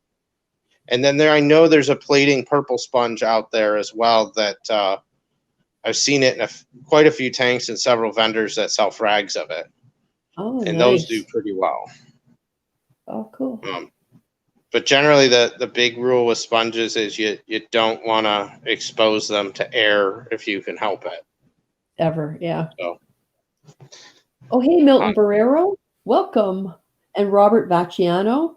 Robert Vacciano says fiberglass, and I'm not sure what he means. Oh, good night, Sean's Fish Tanks. Thanks for stopping by. I think I caught up with everybody over here in questions. Cool. Yeah. So it looks more organized now than it did last time. I mean, you can kind of see it taking shape. Yes, it's getting there. I still don't have my... I kind of want to sit here and look at this a bit and then like get a little bit further on this 480. And then I'm gonna put a utility sink here. I've been really questioning, do I go with a 2-basin or just one big basin sink? So I don't know. I might go to a 2-basin one, just to have a second place to wash things down if I need to. Yeah. But yeah, I love my my sink that's in the fish room. We liked it so much we bought 2. And we bought one for the fish room. Yep. And the other one is actually in my main floor laundry. We took out just the basic one that the builder put in and put in another one like the one I bought for the fish room. And it's so deep. It's acrylic. It was not expensive. It came with a tap, soft closed doors on the cabinet. The tap, the tap has is a hose, and the hose comes up and has a metal end on it with a sprayer, and the end of it has a groove in it that fastens into sort of a clamp, like a semicircular like clamp. You just push the groove on the sprayer into this half circle thing and it stays there. Anyway, it's hard to describe, but the nice thing is this hose is flexible. So it's right on your sprayer and it's amazing. I absolutely love it. Yeah, it's like a commercial kitchen faucet. Kind of. Yeah, kind of. And it was not expensive. And like that's where I found the most promising options for utility sink for the fish room was looking at laundry cabinets. Yeah, I'll probably end up getting a nicer faucet. I don't know. I'll probably start with something, whatever basic I can get, just so I could have something. But I do know I'm gonna buy a FRP board to put on all the unfinished walls back here. What's FRP board? It's a fiberglass reinforced plastic. Mm-hmm. So it's real thin stuff. It's probably about 4 to 5 millimeters. Oh yeah. Yeah, it's not very thick. It's rigid, and you can attach it to the wall. And I think it's moisture and mold resistant. Right. And really, I want to put it on just so that I could protect the walls in here. Yeah. And that'll serve as a bit of a moisture barrier. And then the ceiling, I'm going to plastify the whole thing again. Yeah. The one thing I am going to have to be very cautious on, though, especially on this tank and probably probably the sump too, is that I have got plumbing over the top of the tank. So I'm going to make an umbrella in a sense over the top of this tank so that if plumbing fails, it will run away from my tank and not into the top of it. Yeah, so. Good point. Good point. I never even thought of that. Although the only plumbing that's above where I'm going to have my sump is the actual fish room plumbing for the sink. But it runs in from the side. So I have to look. I don't think there's any actual pipes that carry water right above where the sump is. Yeah, I mean, even when I had my old plastic ceiling, like even though there wasn't water directly over the tank, for the most part, I still had the plastic up there, and then I actually put a bulkhead into the plastic sheeting, and I stuffed it with paper towel and made it a low spot away from the tank so that if water did get up there and in that plastic, it wouldn't just accumulate to the point to where it would fall off the ceiling. Yeah. I made a low point on it so that if water started to accumulate, it would find that bulkhead and the paper towel, and it'd be able to hit the floor without going in the tank. Yeah. Or at least that was the hope. Exactly. So, but yeah, I will say this sump tank is not going to be utilized anymore. I'm gonna probably just sell that off later on. So, because it's just not going to cut it. Phil Reef Keeper says, "Nice build out, Alex. Looks like a great space. Hurry up and put up the Dexter ceiling." Yeah, going as fast as I can. You know, this is one of those things that after I got the floor painted and I reassembled the 480 stand and the 720 stand and the 265 stand and kind of arranged some things. I kind of went into overload, and I'm like, I don't even know what to do because I have so many things to do. Yep. It's overwhelming. Then it's very overwhelming with this amount of stuff here. And I'm like, I have an idea how my plumbing's going to work, and I know what I want to do for electrical, but now it's kind of like which one do I pick first? And I've kind of gone, let's get the 480 at least to the point to where I can order a pond liner. Yeah. And then I really want to this is something I could do that it has to be done. And I could take the time to process what I got to do for electrical and plumbing. Because my main electrical panel for the house is back here. And this is as close as I'm going to get to it. Yeah. Which is still 4 feet away, and I have a very good feeling I'm either going to just double plastic these sides back here, or I'm just gonna put a sheet of acrylic or something in front of this. I don't know. So I'm not worried about humidity because I'm gonna buy like I said, I'm gonna get a whole house humidifier or dehumidifier. If that is incapable of keeping this humidity under control, just get another one. I don't want to have to draw that many amps of power for that. Yeah. But did you put a 200 amp service in your house? Everything comes with that. I actually was going to try and get them to do since I know an electrician that they said you can go to a 225. But they actually said over here, like, we don't do that. And I forgot what they said I think they said they can go 400, but I basically had to make a case to the power company why I would need that and pay them a lot of money. And I was like, you know what? I think I'll be good. Yeah. We went with a 200 amp service because of the issues we ran into with our other house. We maxed out our panel. And how big was your last house? It was just a 100. like just a standard 100 Yeah. amp, right? So we went 200 amp because it was available. And I think it's going to be worthwhile. I love seeing all those empty spaces in the electrical box because it means that, you know, when I hook up the little, when I say I, but you know what I mean. When we get the little water heater hooked up and the circulating pump and look at the amps that it draws, we can give it its own breaker without having to worry about what else is on the line or plugging a vacuum in or turning the microwave on or, you know, any of that kind of stuff. Yeah, I got 12 breakers ready to roll for my my aquarium. Yep. I don't think I'm going to use all of them. Oh, you say that. Well, if anything, I'll probably just put like 15 amp breakers in so I could divide things out a little bit more. Yeah. But yeah, I mean, even in my main panel, I still got a bunch of free slots. Like I'm probably going to put my dehumidifier in here. So yep. We'll see though, because that will draw a little more out. But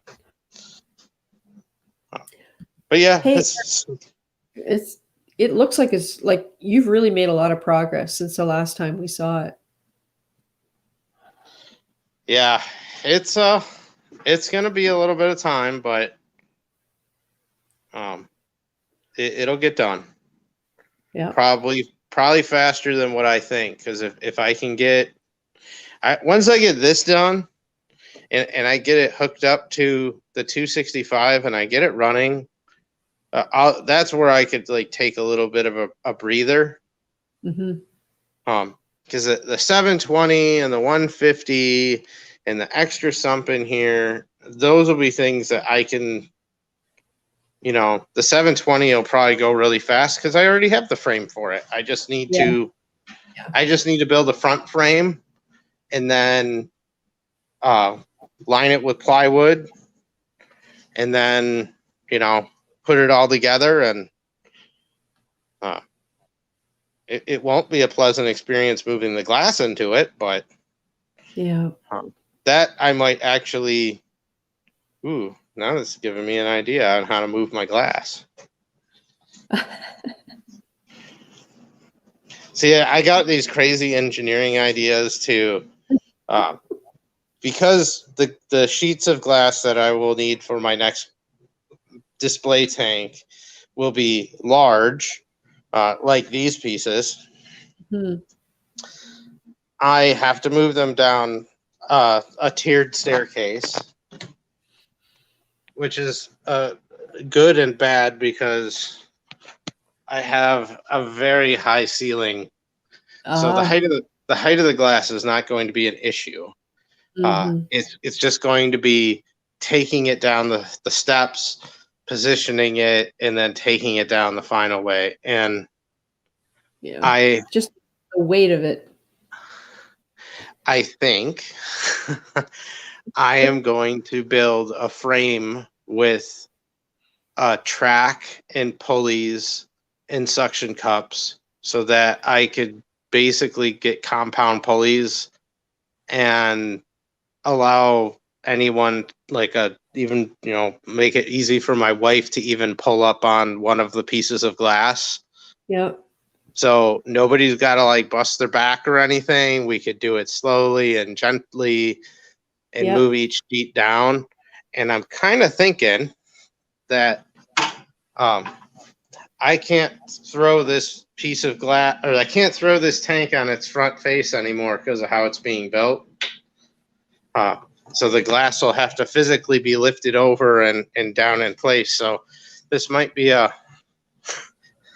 this might turn into an experiment to see if I can do that.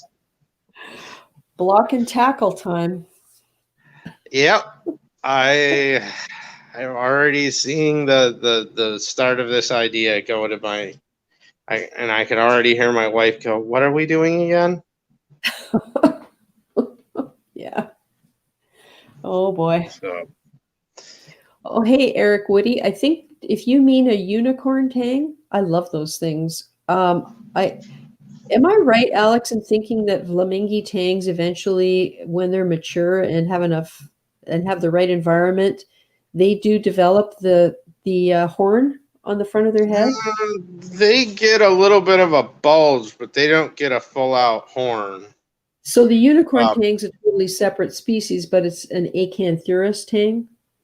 They're both pretty close, but I've seen really big flamingos before, and they'll get more of a blocky head, but they won't get the actual, they won't get like the long horn or anything. That's I can't remember what kind of species what species that is. Because there's two different ones. There's, I can't think of them. Yeah, I can't think. When I was at the shed, I saw a group of 3 or 4 unicorn tangs swimming together, and oh my God, I could have stood there for hours watching those things. They were over 2 feet long. They were just amazing. They are some big fish. So, yeah. We'll see. I'll probably get a flamingo into the tank at some point, but yeah, you'll have the space. I would love one, but now that I'm going to 5 feet by 5.5 feet, that's just not enough space. Yeah, that's it'll be interesting to see, because it's one of those things where I've been thinking about with the displays and what kind of fish I want to have. And there's a handful that get a little larger, but I think I want to stick to mostly small and more medium-sized stuff in the reef. Mm-hmm. So handful of tangs, but... And then you can have more of them, too. So it just looks busier. Yeah, I'm definitely going to do Anthias this time. I wanted to do them in the last reef, but I never really got to that point. Because we were going to move. And Robert Vacciano is saying silicone spray the electric box to keep it from rusting from salt.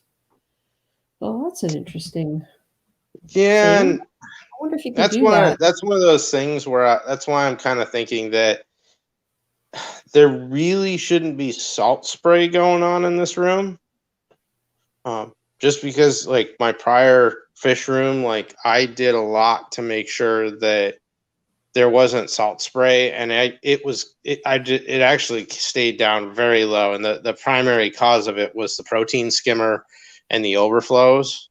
Yeah. Because my previous house, I had a very bad experience with salt spray, and that was my big lesson learned. That's why I put really, really good tops on anything that has overflows in it. Yeah. So I learned that from you, Alex. That's your example, and what you talked about have made me decide everything that can have a lid is going to have a lid, like a solid lid. If it needs light, it can't, but you can arrange it so that you don't have splashing too much going on in those areas. Yeah, and that's the thing too. That might be the other reason I just, instead of, doing something else to the box and, spraying it down with something, or I might just put another barrier in front of it as another layer of protection. Right. Because I'm not worried. The humidity levels in here should never get to an unsafe level. Mm-hmm. And like, this tank's going to have a canopy on it. The 720 is going to have a canopy on it. The 150 is likely going to have glass tops on it. Mm-hmm. And because I'm planning to do a ducted dehumidifier, I am really thinking that I am going to put, I'm going to see how much pull they really have, but I'm likely going to run ducts to those tanks and negative pressure the canopies on them, so that all the air, just like the displays eventually will, the air that is getting pulled through them has to go through the dehumidifier before it can go into the fish room. Right. And so Alex, the ducting, will it be made of PVC or something that's non-corrosive? Because I was just thinking, if you're drawing that air in, there's a risk of corrosion. Or will galvanized? Some of them are plastic. Some of them are plastic lined. So I gotta look at them, because the galvanized stuff, it will eventually corrode that. But there are some that are like flexible ducts that have plastic in the inside. Right. And they're insulated. So that's what I'm going to look to probably get. Yeah. And you know, to be perfectly honest, I wouldn't be too concerned about the duct getting corroded inside, because if it happens, it happens. It'll in my thought process, it'd just be another way to prevent salt spray from getting into the room. But I'd likely am going to have some air filters on it too, at least some kind of filter floss, so that it doesn't suck the salt into the coils of the dehumidifier. Yeah, exactly. Well, I once read on a forum about somebody who told a story of why you never make an in-wall display tank that also includes your television, stereo, and all of that. Because the room behind was where the sump and everything was, and it was also access to the back of the TV, and it took 3 months to fry all of their electronics because of the salt spray. And I mean, never would have occurred to me that would happen, because you don't see it. You only see where it collects. You don't see it in the air. So unless you experience it, you don't understand what it does. And I'll pull the example here. So like when you look at, just because, there we go. Sorry, fishies. So if I fire this thing up, we'll just do one pump here.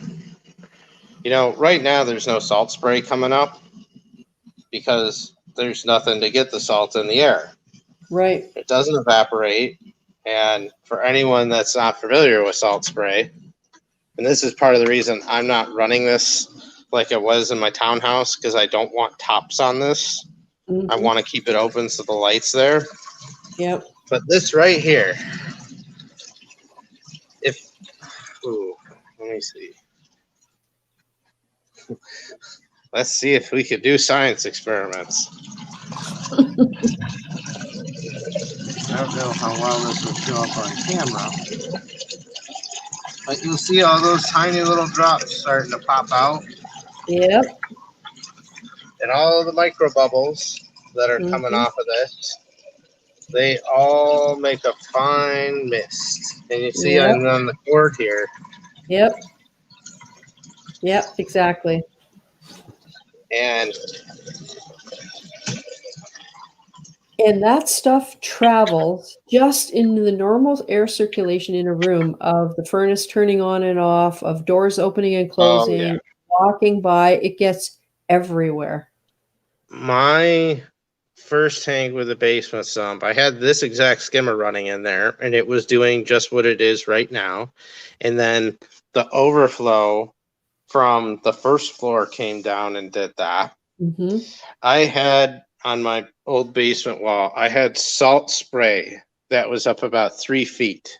And then when I moved, or actually before I moved even, you know, about 6 months into it, I had a bunch of like little work trophies and stuff on a shelving unit that were 15 feet away, and all the metal was corroding.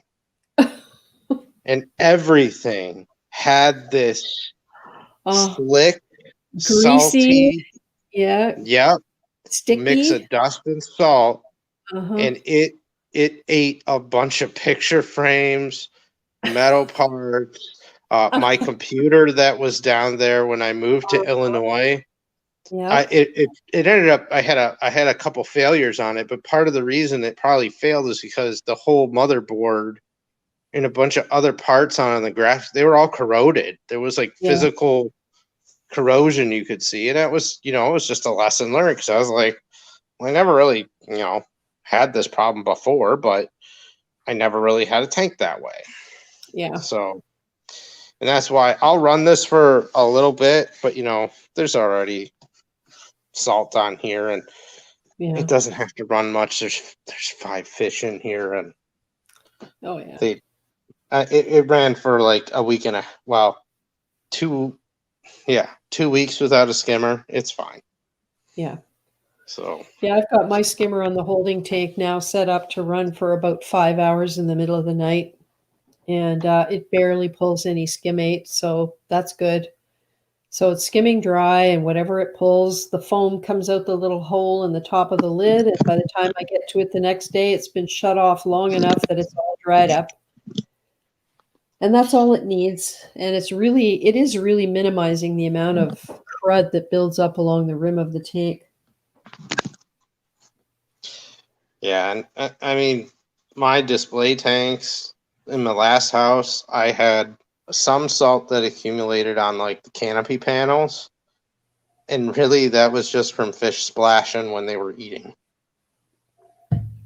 Yeah. So, but yeah, that's gonna be my thing though, is try to anything that's gonna have lots of splashing is gonna get tops.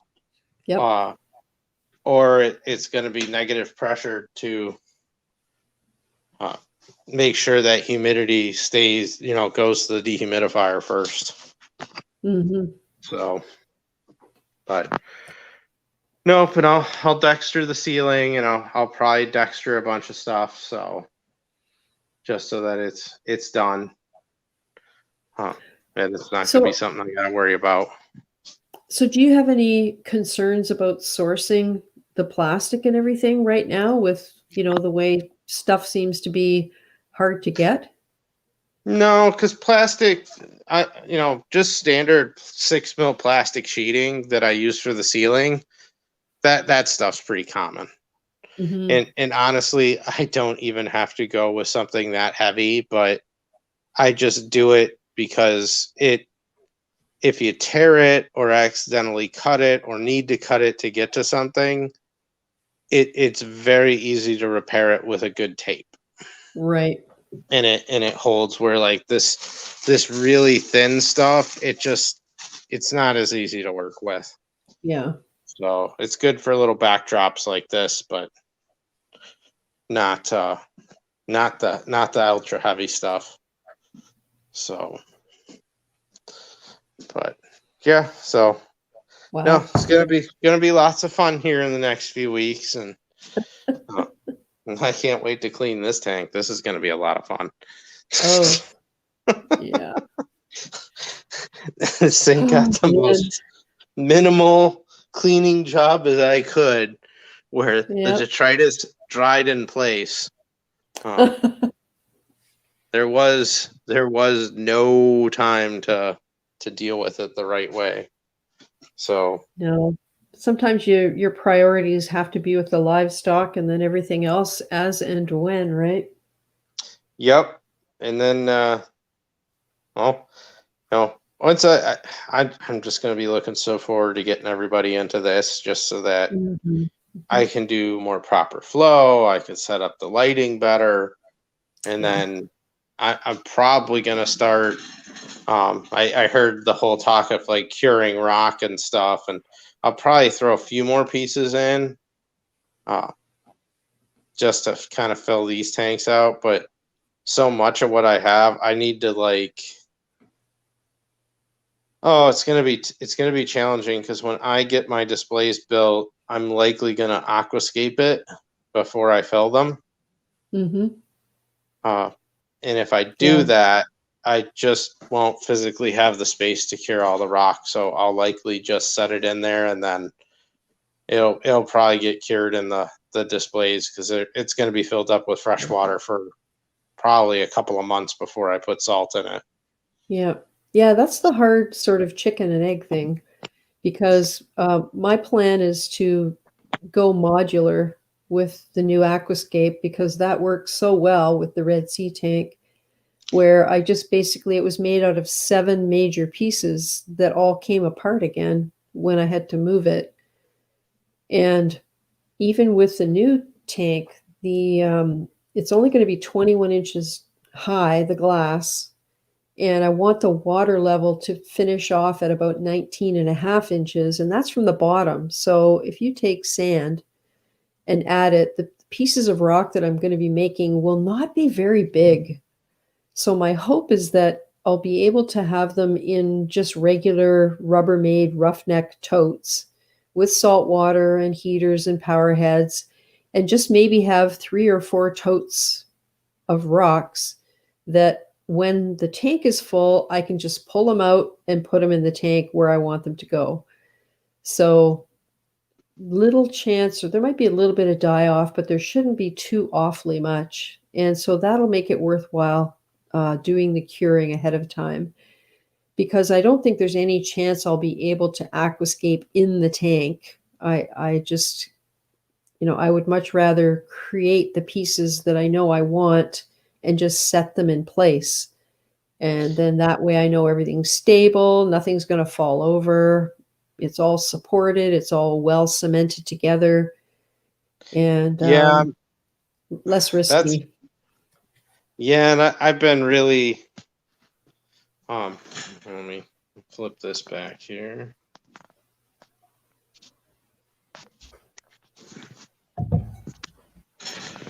I've been really. I think what I'm going to do with my aquascaping, because of how I want to build my tanks, I'm going to build the stand and the canopy and everything to support the glass. So essentially, I'm going to build the display without the glass. Mm-hmm. And because the canopy is going to be held up by the stand itself, it's not going to be supported by the glass. So with that in mind, I could build basically the whole thing out in the other part of the basement, mm-hmm. and stop short of the glass. And I'm thinking what I might do is, if I'm not ordering glass right away, because that's probably going to be my biggest cost outside of like lighting and flow pumps, which I'm not that worried about it at this point, because I don't need to light the whole tank immediately with like high powered lights. Mm-hmm. I'm probably going to like build my aquascape then without the glass in the tank. Mm-hmm. Oh, that's a good idea. That way I could reach in and move things and go, yes, that's what I like. And I'm going to do something modular too, where I make that negative space aquascape and then try to make all the pieces modular. Yeah. And I'm going to drill them all out for long frag plugs and stuff from the beginning, so that it'll be significantly easier for me to get in with, I'll probably have to go the route of getting some tongs and stuff. To be able to place things, but just to make sure that they're not falling off, because if I do what I'm planning to, the idea of going to get a frag that falls is just not going to be something that I'm going to be like, yeah, that might be a permanent resident where it's at. Yeah, I think there's going to be areas in my tank that will be the same. I will never be able to reach them. I mean, it doesn't seem like very far to have to reach. It's only 3 feet, but it's around a Euro brace. And I have to, this time I am not going to create arches where if something falls underneath, I can't get whatever it is, because I had that instance in the Red Sea tank. There were places I could not reach, and not doing that again if I can help it. Even in my last 480, like there were a few instances where some corals fell off, and there was no way that I was going to be able to get to them, and it wasn't that I didn't want to. It wasn't easy to do without ripping things apart. So that was just one of the things I ended up doing, and I'll probably have that same problem, but I'm gonna try to. The plan ultimately with the frag tank that the phone is sitting inside of right now is, when I get new corals, they're most likely not gonna go in there. They're going to come into this tank if they don't go into a coral quarantine first. And then I'm going to grow them out in this tank. Yeah. And I might even grow them out to the point where I could frag them and make 2 or 3 of them. Mm-hmm. Get those reattached to new plugs. That'll be good for the big display tank. And then when I'm ready, put 2 or 3 of them in there. Yeah. Yeah, So, just go slow. Yeah, because that way there's plenty of space. I hope there's plenty of space in this tank to grow out everything. I would like to have that problem of it's the frag tank, the giant frag tank's not big enough to hold everything, but yeah, I don't think that will happen for a while. Yeah. But that's going to be my plan, is to go in and just put everything in here and then grow it out and then move it in, so that if something happens, I can go, well, I got another one. Yeah, exactly. If you have a critter that decides to chow down, you can replace it once you get rid of the critter. Yeah, and there's some things that I know that I might go up to some vendors or stores and just say, hey, what do you, Yeah. let's make some deals here. How about I buy some things in bulk? Yeah. I give you X amount of dollars, you give me X amount of corals, and you get to pick what you give me, and it can't just be all junk. Yeah, exactly. Yeah. No. But that's kind of my hope, is just be able to grow stuff out. Well, I remember when I got the Red Sea tank set up, thinking that I was going to have lots of room left over from moving my little 29 and the 20, the contents, into this bigger tank. And I was pretty shocked and amazed.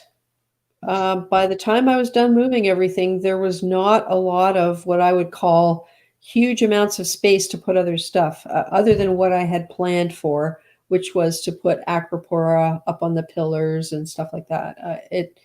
It's never as much space as you think, and it's going to be a challenge with this tank too, because the holding tank is stuffed to the gills, and honestly, that's one of the big motivators for me to get this sump section up and running, because I can go from a 90 to a 150 in terms of water volume.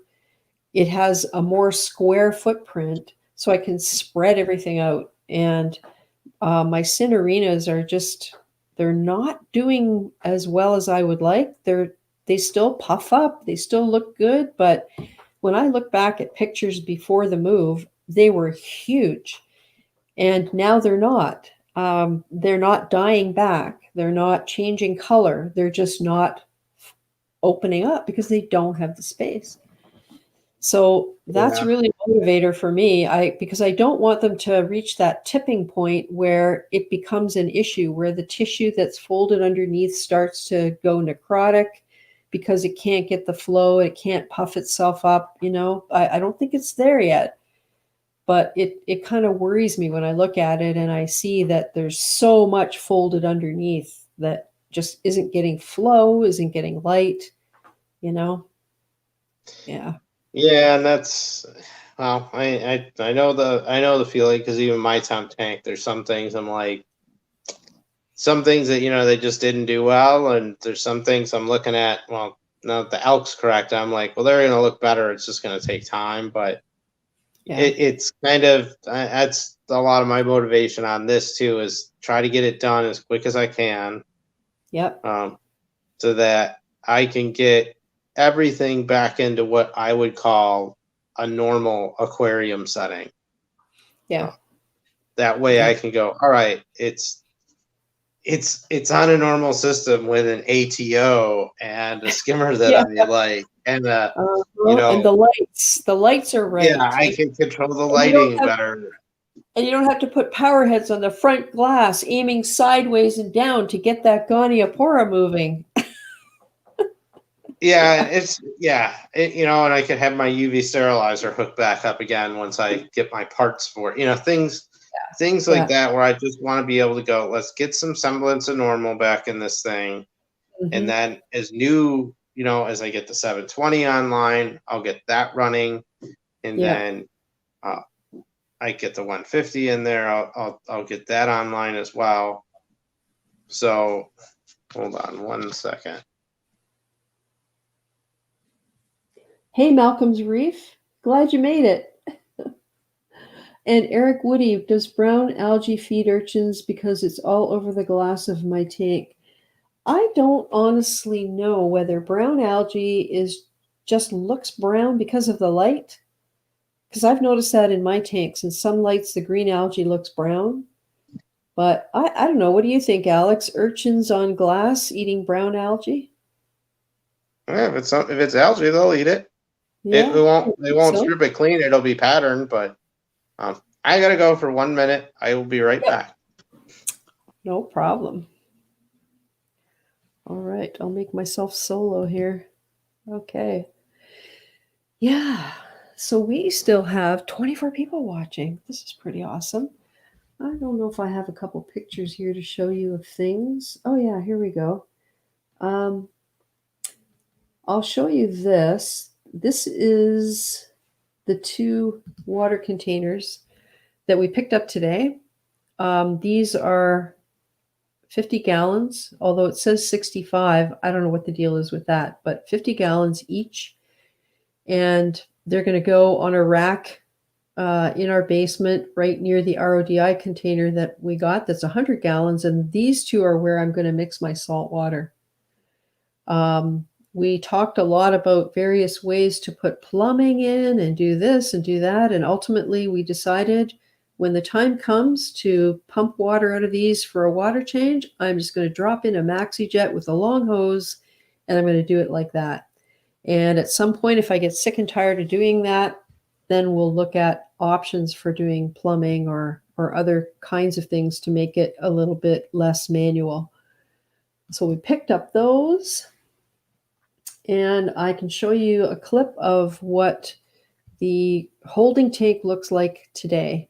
There's hardly any fish in, but they're swimming around in there. Here, I'll show you.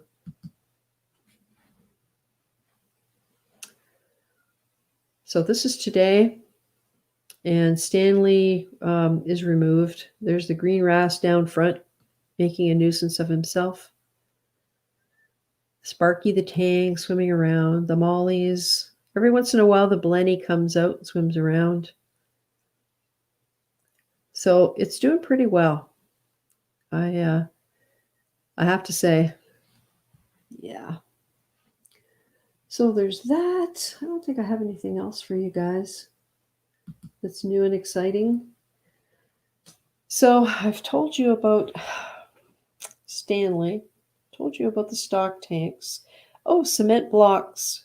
My husband went to the building supply store and got cement blocks, and we're going to set up, as soon as I clear the boxes out of the way and put stuff away, we're going to set the cement blocks up underneath the stock tanks. So we got 4 by, let me get this right now, 4-inch by 8-inch by 16, and we are going to lay them down so that the last tank will be 4 inches off the floor.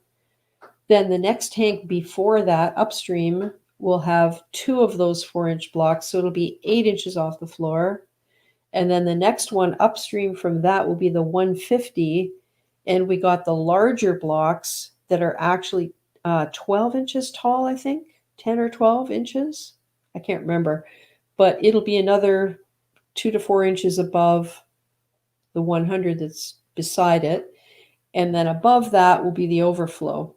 And the shallow Rubbermaid tote we have, the 50-gallon shallow that's really big, there's going to be a piece of plywood put across the end of the 150, and that will rest on there. And then my trash can overflow is going to be inside that shallow tank. So when the time comes and the pipes come down, they will go into the trash can, and then the water will come out through holes that are drilled in the side into the shallow 50 and then overflow from there and then downstream all the way down to the last 100. The pump will be outside that, actually 2 pumps, and they'll go back up to the tank. So, yeah. Oh, there's Alex. Back again. Sorry, had to take care of something really quick for my wife. Yeah, no problem. So yeah, I was just talking about how things are going to be set up, I hope, and I feel I must participate in carrying cement blocks from the garage down to the basement. Apparently, they're not that heavy, but there's going to be 14 stairs. I only have 4 of those to move at this point, but they're just to hold my skimmer down so it doesn't float. Yeah, we bought 14 concrete blocks, and I was just, he got the 4-inch wide ones. So the return chamber is going to be on one laid, like on 5 laid down on their sides. So 4 inches up. The next 100 will be 8 inches up. The 150 will be 12 inches or more up. I can't remember how we decided to lay it out. And then the shallow 50 will be above that on a piece of plywood. And there will be overflows. And we discovered that a paint roller tray hooks over the edge of the 100. If, like, you know, the end that you're supposed to hook over your ladder, the shallow end, hooks over the edge and creates a really nice little sort of trough that you can lay filter floss in and then cut slots below, and it could go through the filter floss, because we realized, or I realized, when I get this sump setup going, normally what would go into the trash can overflow would be coming down from the tank where everything's living, right? And so that's why you have your mechanical filtration there. But when we set this up as a circular loop, the 150 is going to be actually where everything lives. But it's after the trash can overflow. So I need mechanical filtration after the 150 before the return pump gets it and sends it back up to the trash can overflow, if that makes sense. So that's why we need some sort of filtration after the 150 into the first 100 to take care of all the normal detritus and gunk that you would get coming out of the tank, because it's effectively the tank. So that's why we have to set some kind of a system up where I can put filter pads or a filter sock or whatever. I could even just hang a filter sock over the pipe that's going to come over the edge and go down. But I don't know. I kind of like the idea of aerating the water a little bit too, if it comes down this little ramp. And that's why salt spray matters. So we'll see. I'm anti-filter socks, so. Oh, I hate filter socks. I just think they're too hard to keep clean. And the only time they're ever clean is the very first time you get it and use it. After that, they always look dirty to me. And Go ahead. Oh, I was going to say, if you have really like 100 micron, how possibly can there not be dirt in there? You can see it with your eyes, even after you wash it.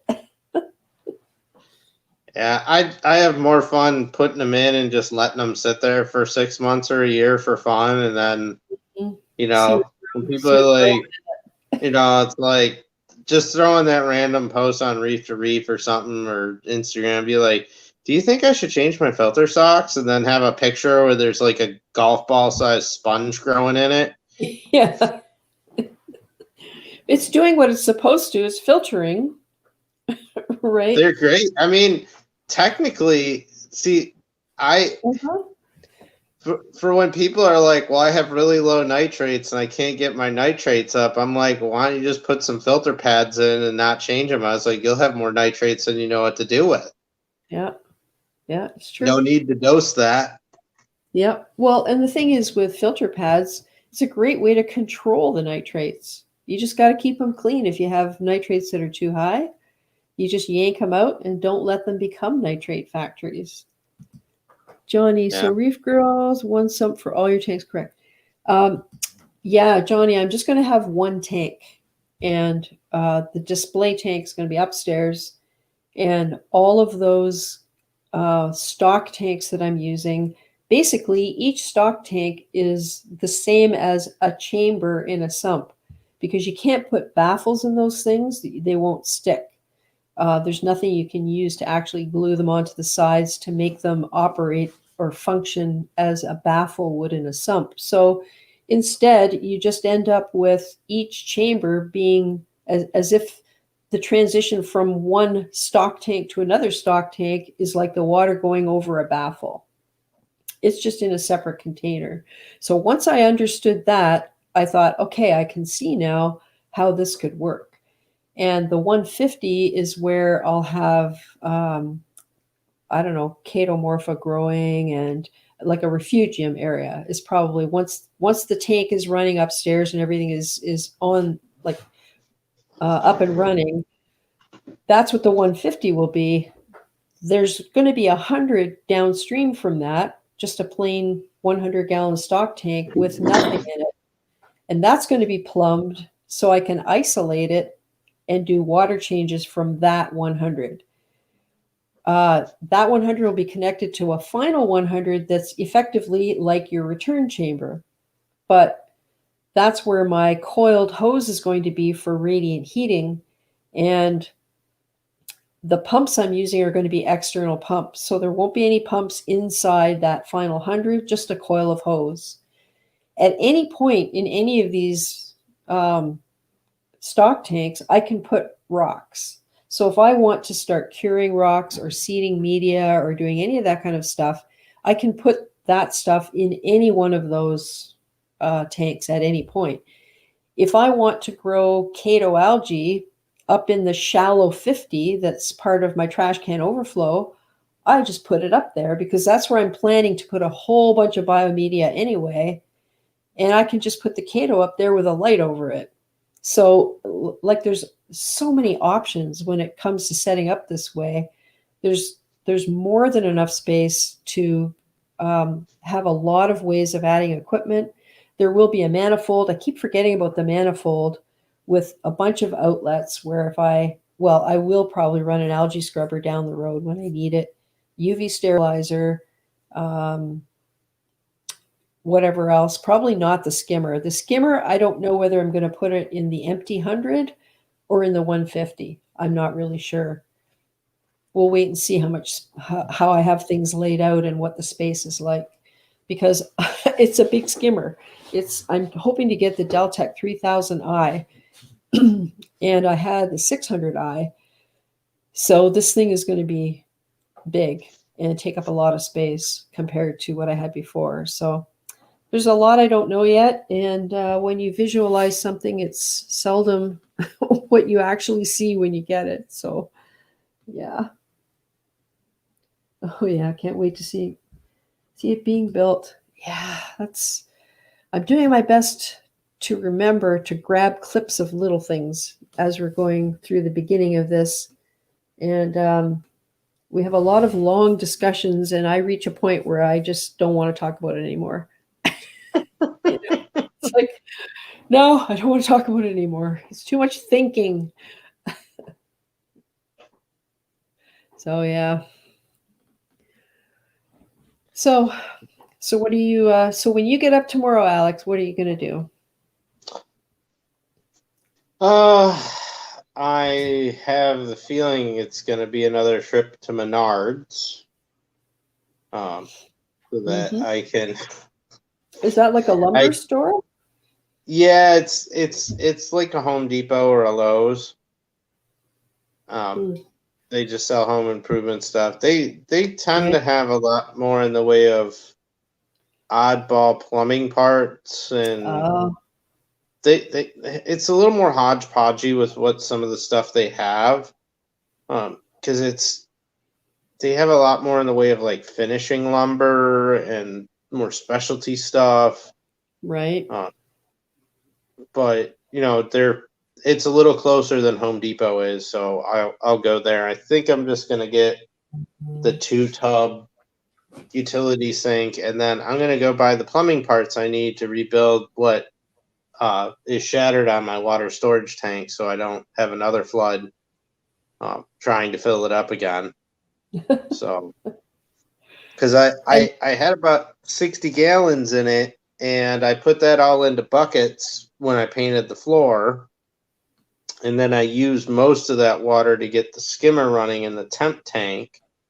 So I was like, well, let me go ahead and just get myself 100 gallons on hand so I have water. Mm-hmm. But, you know, like I said, I got up to like 25, 30 gallons there, and, you know, the T-fitting that's cracked decided it was time to leak water all over the floor. So, yeah, I don't look forward to that first flood. We had the plumber put a T on the cold water line at our basement laundry sink, so that we can connect the RO directly into the cold water line. And so that my husband just has to get a piece of plywood and mount the whole system the way he had it at the other place. And we already know where we're going to put it. We have to rinse out the 100 because I don't want to start using it without rinsing it. We just took those other ones to the car wash and worked great. The stock tanks. I think I showed that clip last week with yeah, with him I saw cleaning them. that. And so we took the 2 that we got today there as well. And so we wish we would have thought of taking the 100 while we had it in the car, but now he'd have to wrestle it up the stairs into the car, take it over, take it out, you know, that whole hassle. So we're just looking for a way to do it here. And I think I'm just going to get, well, he said like put about 2 inches of water in it, and I'm just going to get a clean mop and I'm just going to swish it around. We may lay it down on the floor and roll it around a little bit so that I can clean it and just do our best to get out whatever might be in there. So Is there residue in it, or is it clean? we don't think so, but it was, we did get it from an outside storage yard. So there's probably dirt in there. It has a lid. The lid was screwed on, but you know, better safe than sorry. You know, give it a good, well, if you fill it up part way with RO water and hose it down with that. Yeah. Because RO water is pretty pure, it'll absorb a lot of stuff that is sticking to it. So yeah, you could just toss the RO water, and you know that might be a good thing too. Is, you know, after the water's in there, circulate it with a pump or something, and then hit it with a TDS meter and see if there's anything showing up in there. That's actually a really good idea. And we do get RO water locally that I have been using for the ATOs on the holding tank in Mollywood all summer. Well, I shouldn't say all summer. No, since we moved. So since September. And I've seen no signs of any issues with it. And we've checked it once or twice, and it's been like 3. And that's only RO. It hasn't gone through a DI at all. It's just, you know, one of those water places. Yeah. So, I mean, and the water here to begin with, the TDS out of the tap is, we haven't been able to measure it yet, but based on grains, the TDS is like somewhere around 200. Whereas where we used to live, it was more like 500. So we're hoping that it'll use far, far less resin. We won't be burning through it as bad as we did over there. Yeah, mine doesn't. I haven't tested my tap yet, but see, my last house, I had a water softener, and I chose to take the water after the softener for the RO unit. Yeah, that's what we're doing. And my TDS was through the roof, and I burned through DI resin. Well, it would change color pretty quick, but it would be still producing like, you know, 1 or 2 TDS water at the most. But so far, I don't even have all the resin in, and I think I just have anion and the mix, and neither one of them have changed. So I'm like, okay. I don't even have my second carbon block in. So yeah, that was one of those fun things where I made an order from Bulk Reef Supply for RO filters, and I was supposed to get 5-micron carbon blocks and 1-micron carbon blocks, and instead of the 5-micron carbon blocks, I got some black live sand. Somebody mixed up the SKUs. 2 little bags of it, and I was like, it's not even worth it to say anything about this. Oh, so were you better off with this deal price wise than with the honestly, I didn't even look. I was just like, I'll just order some later. I'll use that sand for something at some point. I'll put it in the mantis tank or something. Mm-hmm. So, but yeah, I think tomorrow if I can work in that utility sink, the water storage tank, and then I'll probably keep going on this frame and get the other side of it done, and then I'll look at it and see what did I do on it that I'm not happy. Well, so, you have the advantage of having been through a monster build once already, so it's just a matter of scaling up, I think. And you got the skimmer.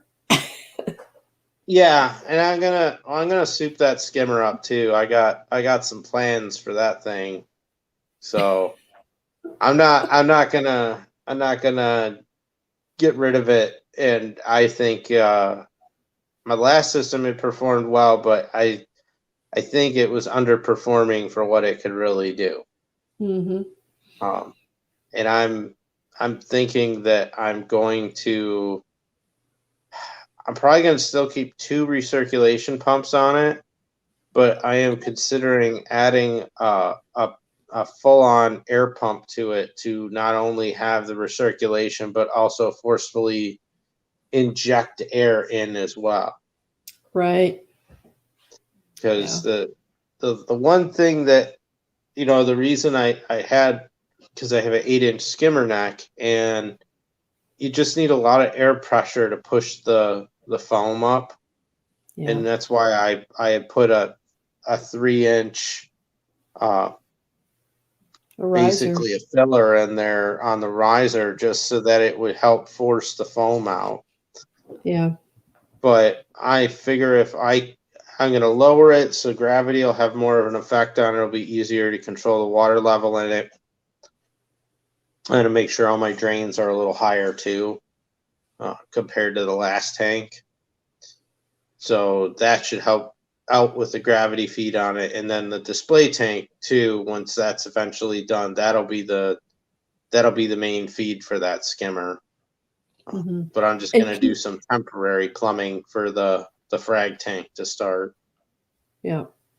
Can you draw outside air with the gravity fed skimmer like that? Would that be another reason to maybe add an air pump? I was drawing outside air in the last one into one of the Venturis of the recirculation pumps. Okay. And that did help a lot. What I'm going to be interested to see is, because I know this house circulates the air a lot. Right. And there's a vent fan on my upper floor that it turns on every 15 minutes on purpose to help recirculate air with the house. Yeah. Oh, so, when we went through our inspection and learned how to use all that stuff, he said, or am I thinking of the humidifier? There's a point in the summer where it gets really hot and humid outside where you shut the HRV off because it's drawing in humid air and it can't it's not, how can I put this? It's not optimal for circulating the air. Yeah. I think he said June to October, it actually gets shut off. So I just wonder what you do about that. Like, does it get super humid in the summer where you are? Oh, yeah. Yeah, it does here too. Yeah, generally in the summer, the one nice thing I could say is that if I am going to draw air from outside where I would plan to, it's on the shady side of the house. So that's good. So it might be a little bit cooler air out there, but I Yeah, kind of want to see. my window's on the north side of the house where I'm going to have all my lines going out. Yeah. Yeah, I kind of want to see what the pH and everything looks like once I get it all running. You know, I don't have my pH probe or anything running on the other tank right now, so everything's still alive, so I'm not worried about it at this point. I have no clue what the pH is over there, and I'm almost afraid to check because I can't do anything about it. Yeah, and I have a kind of twofold plan for it. One, I want to see what it's gonna do up front. If it's looking good, then I'll probably not do any outside air draw. If it's looking bad, though, I'd probably do an outside air draw, and then the next thing I'm going to try to do beyond that is going to be possibly buying some plants that grow very rapidly and can help pull CO2 out of the air. Yeah, you mentioned that. Bamboo works. Yeah, there's a couple species of it. I mean, the stuff can get enormous, obviously, but some of it grows very fast. Well, then you could get yourself a panda. That sounds very dangerous. Don't give you any. This seems like it's going down the road of my least favorite Christmas song that my coworkers taught me about. So, it's part of my job. Yeah, the hippopotamus song. And I was like, that's a very dangerous and reckless thing to do. I was like, hippos are more dangerous than crocodiles in Africa. Well, they got those big teeth that are like the size of golf balls. Come on. Yeah, they are very, very. My coworkers taunted me enough to where I found real life accounts of people that tried to keep them as pets, and it didn't end well. Yeah, they don't strike me as trainable.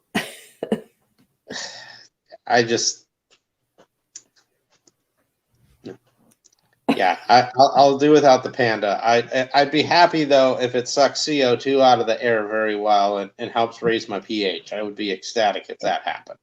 Yeah, because there's the whole grow light thing too, because you got to get the right kind of light, and aquarium lighting isn't necessarily good for hydroponics. But hydroponic fixtures are cheaper. Hydroponic fixtures are cheaper to buy than aquarium fixtures that do the same thing. I have a hydroponics light that I was growing Chaeto with, and my other tuna sunlight that will grow plants pretty well too, because that's more of a 65K range. So, I might utilize the light spill from that to grow some other plants. Yeah. Yeah, I find pothos grows really fast, and spider plants, and they're supposed to be good at absorbing CO2 because they've got a lot of surface area on their leaves compared to the root systems that they have. Like they're, I always grew spider plants in our houses years ago. My husband used to say you'd need a machete to get into the living room. And I think I've transferred all of that urge to nurture to my reef tank, which is contained, but a zillion times more expensive, unfortunately. Yeah, we'll see too, because like if I go to a large refugium too, that the amount of algae I might have in there might also impact oxygen levels. Yeah. So, but we'll just have to see. There's going to be some experimentation and a lot of trial and error with this, because even though once I get this whole fish room running, like I'm kind of hoping by maybe the summer I'll be fairly well along. Part of it is that I look at this and I'm like, I already own a lot of what I need for this fish room. Yeah. Which is not something that was not the position I was in when I built my first monster tanks. I didn't have anything, and I had to be very budget conscious. Where here I can go, well, I already have a stand for this tank and that tank and the sump tank. So I have a lot of what I need. Yeah. So Hey, Eric. Good night, Eric. Thanks for coming by. Eric said he has some small sponges on his live rock. Well, that's good. And have a great holiday season. Yeah. Geez, we've still got 22 people in here. Wow. I feel kind of bad because I don't really, I mean, I have a reef tank, but it's not in my house. I've really been slacking at getting any kind of decent video footage because the glass is dirty, and I really don't like trying to capture video when the glass is dirty because I look at it and it just distracts me. I can only imagine what people looking at it would think. Molly would. You're one step ahead of me because you got glass. I don't even have glass. True. I guess I shouldn't complain then. And Mollywood has got away from me because it's become frag rack central, and you know how hard it is to clean glass around frag racks, and it just feels like everything's up in the air because I don't have access to it the same way you do when it's in your house, you know, and the time I have to go there is limited, and so I just really feel sort of I don't know. I don't know what the feeling is. Kind of in limbo, maybe is the best way to describe it. Because I know the stuff suffering, you know. I'm the same way with my stuff. I'm trying not to mess with it much. Because my thought is, if even like I didn't get the skimmer running right away, I was like, let's just let it go. I don't want to toy around with things and make them, upset something. But at least with the skimmer in now, I shouldn't have to do any major rearranging in there. We'll just let it all go. When it comes time to get this thing up and running, I could do that and at least get a little bit of normalcy back with stuff and get it into a happier place and hopefully into a spot where everything will start growing very nicely so that I could sit back and look at that and be like, I could sit like I am right now and go, wow, I have a window again to look through. Yeah. Yeah. And honestly, when it comes right down to it, I mean, the whole build process is what people find fascinating because we all think differently. We all have slightly different objectives and we take different paths to get there. But ultimately, getting there means being able to look at what you've set up and sort of the fruits of your labor and the successful environment to grow these creatures.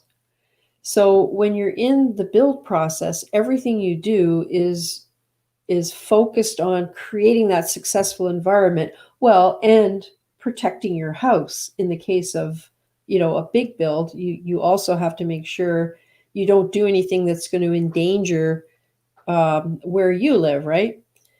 So it's because that this whole process is fascinating to people because everyone takes little ideas from here, there, and everywhere. Like you're the first person I saw with the radiant heating, and I went, "What? Like I wish there was a way to do that on small tanks, right?" But in the end, I want to be able to sit in my armchair over there with my little footstool that I just got at an auction, and I'm going to recover it with fabric to match the chair. And just be able to just look at the end result, right? And feed the fish and, clean things up and make sure nothing is getting picked on. Like all of that whole growing process, right? It takes so long to get there. Watching things grow too, that's always a big part of it is sitting there and just watching the reef grow, It's funny when you're talking about how things were kind of overflowing your tanks the way you're looking at them now. When I was doing the tear down and I tore my frag tank down, I did not realize just how much coral I had accumulated in that frag tank. And I was like, geez, I just filled the rest of this 480 up and I got stuff falling all over itself in the the sand because I just don't really have space for some of it. Yeah. So that's the, you know, I don't feel I'll have that problem now. Eventually, if I love it. A when that 480 happens, that'll be a good problem. a 480 gallon frag tank. So Yeah, that's one for the books. oh, I'm gonna definitely zone the thing out to where half's gonna be ultra high flow and high light, and the other half's gonna be, you know, moderate to lower lighting and lower flow. Yeah. So, you know, I can get I only have to move the bubble coral 2 more times. So hopefully I can get it through both of those moves successfully. Yeah. But Well, and I mean, you learned from the first one, so yeah, you know. I won't have a choice other than to have some good help here, unless I make a small crane to pick things up, which Block and now tackle. I'm not getting against doing that at this point, because I'm like, well, you're gonna have to do it for the glass anyways. So Yeah, it's one of those things that you contemplate and it seems ridiculous, but in the end, just it's worth carrying out for the convenience of it. well, that's what I'll be looking at too, is when I get to the point, like with this glass, I won't have that option because, well, none of my friends will come over anymore because one, because just because of the pandemic, but two, Yeah. if there's any thought that they might be asked to move heavy objects, they're all gonna say I can't make it. So Yeah. not surprising if that is said, but Yeah. in any case, I've moved the glass before myself. I could do it again.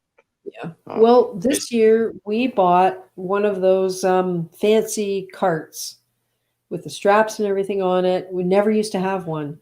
And my poor husband getting those 200-gallon salt mix buckets. Like, what do those things weigh? 70 pounds? It's ridiculous. I can barely roll it over, like moving across the room, rolling it on its edge. And so stuff like that. Like, I mean, he's retired. He, in his younger days, he used to volunteer to help people move. And he just can't do that stuff anymore because, I mean, he's from the jobs that he used to do. He has back issues and, you know, trying to conserve our health to enjoy our retirement, right? So one false move and you blow your back out, that has a lifelong impact. So it's well worth getting some of these extra tools to avoid the possibility of that happening. Well, and I had a lot of people that had asked me when I was moving, oh, you're hiring movers, isn't that expensive? And I go, it's a lot cheaper than my deductible on my medical insurance. Yeah. Yep. I could say that much. The hospital bill for me injuring myself would be far worse and costly, not only in the bills, but then the fact that I'm hurt. So yeah. We had movers this time for the first time, and we had 2 separate moves because we did it for both of ours too, and it was that's right, you too. So you would, and it's expensive.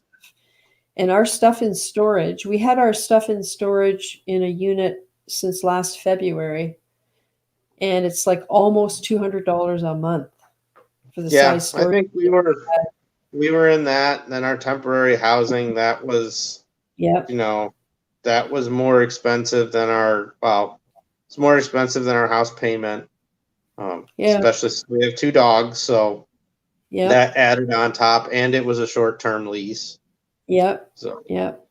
So it's expensive to move, and then add on top of it the whole reef tank thing. I mean, I like I said last week, I've been setting aside the money for a long time, and now's the time to go. But man, oh man, when we can go to the farm supply store on Senior's Day and get 20% off $1,000 worth of stock tanks, we're going to do it.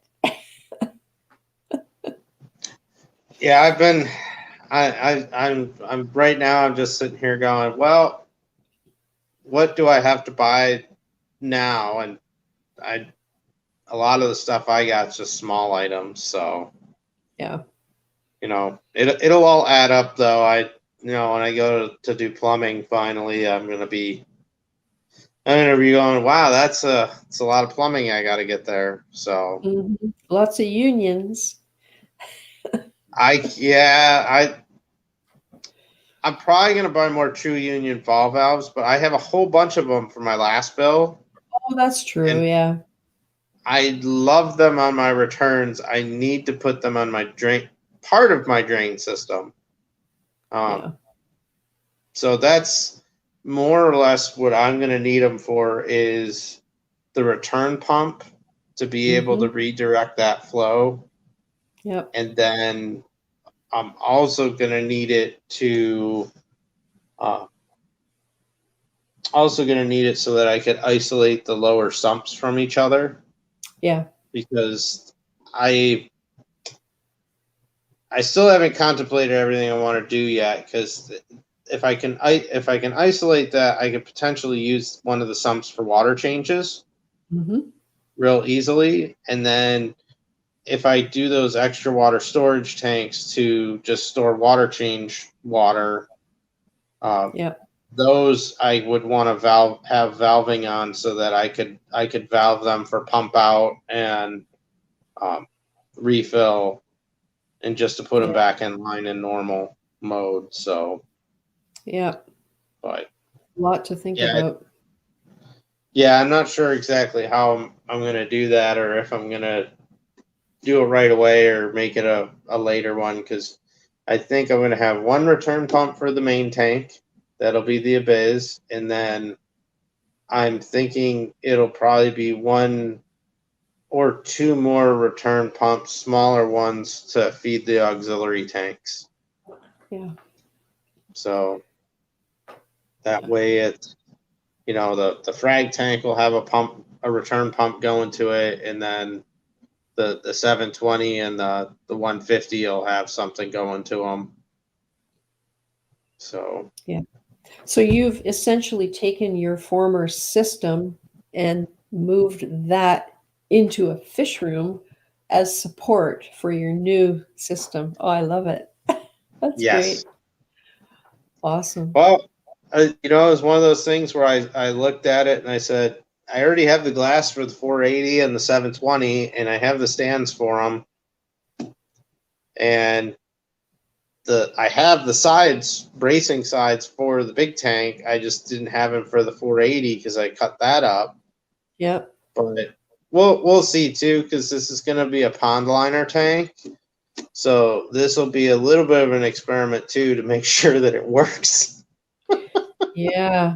So I guess there's got to be a way to seal, like when you put the liner in and then you fold it to go around a corner, there's got to be a way to seal that corner so you don't end up with a big pocket of horrid behind, between layers.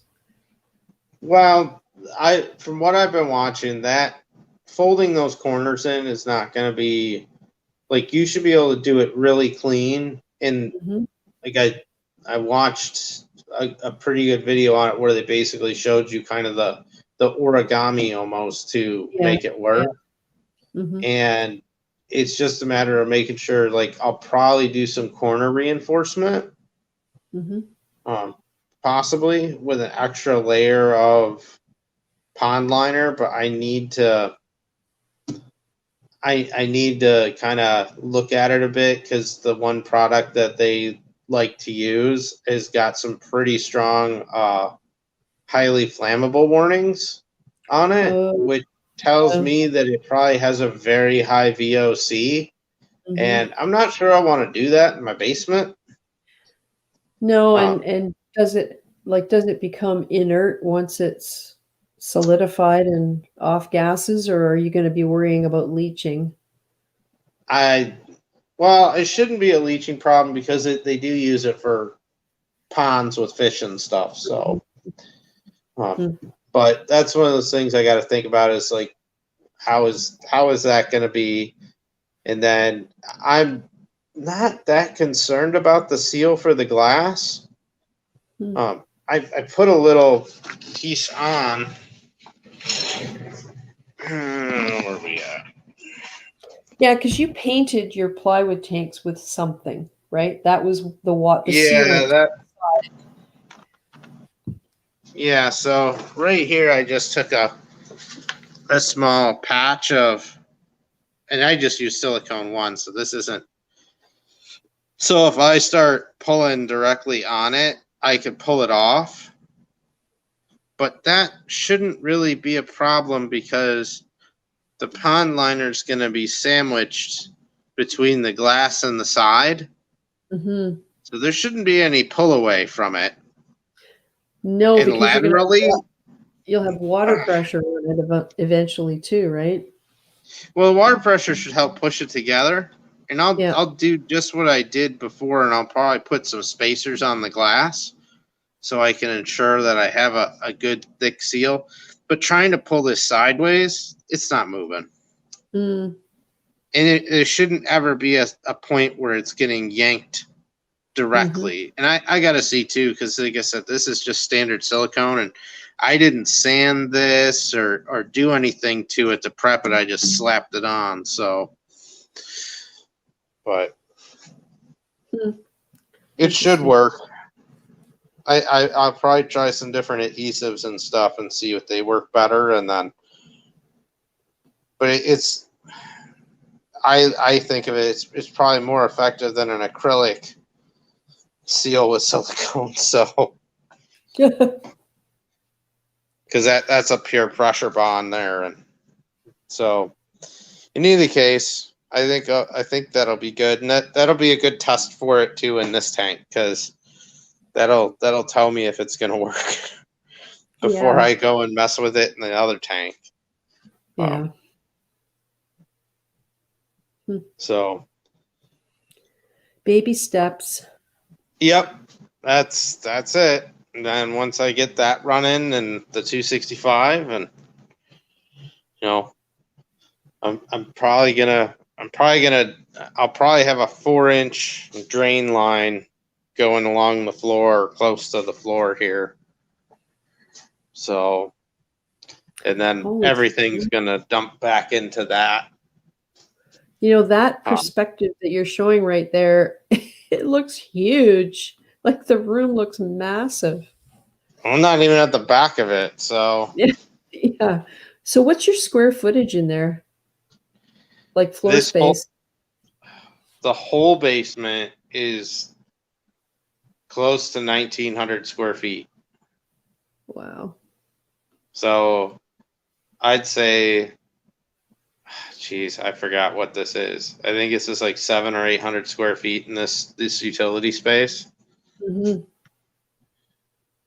So.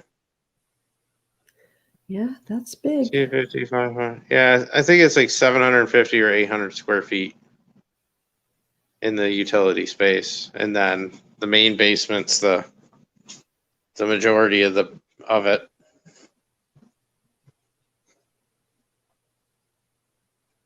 Oh, you came down and joined me too, huh? Are the buckets there just to keep the dogs out of the? Yeah, I just don't want them back there right now. How you doing, little man? So.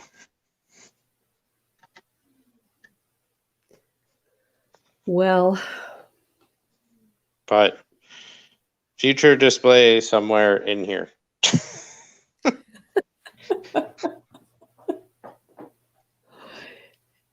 That is going to be something else.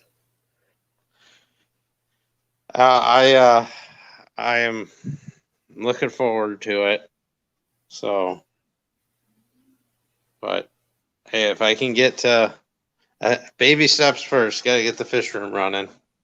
Yeah. Well, and like we were saying before, that it'll help hold you over it'll give you something to look after in terms of livestock and something to enjoy while you're getting everything else ready. Oh yeah, and get this, my one of the coral stores, the one that Taryn goes to, it's It's quite a lot further away from me now than it used to be. But he got a load of fish in last couple of days that contains almost every one of the fish that I want. Oh, jeez. He's got male and female blue throat triggers. Nice. He has a group of pyramid butterflies, but although somebody earlier was saying about pyramid butterflies munching on their elegance, he had what was he? Oh yeah, a trio of female Genicanthus melanospilose angelfish. The reef safe angelfish that I had a male and female of.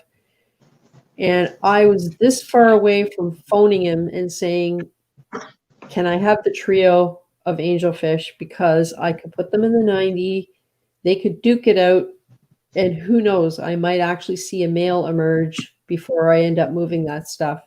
I don't know how long it takes. I don't know if it takes weeks or months or what level of maturity they need to be. I don't know how, like these ones looked like they were a decent size, maybe 2 inches, maybe a little over 2 inches.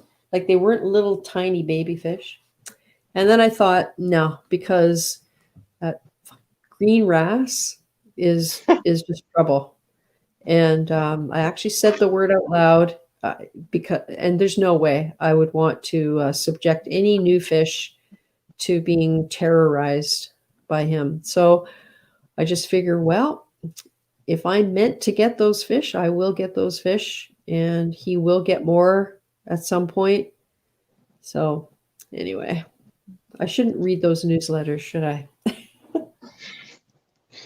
Yeah, that could be a dangerous thing to look at. I've been trying to avoid looking at coral stores and Yep. even go to my local store at times. But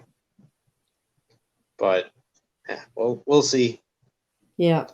So Yeah. like I said, I at least get this 480 running. I'll be pretty happy. So I could keep the Spanish. You know, I probably won't have much in the way of snails or anything because the Spanish hog will eat them. But that'll probably be the only thing that I have to be a little. Well, I shouldn't say I'm not too concerned about it, but I won't be able to put urchins in this because they would. I don't want to test the pond liner to see just how strong it is.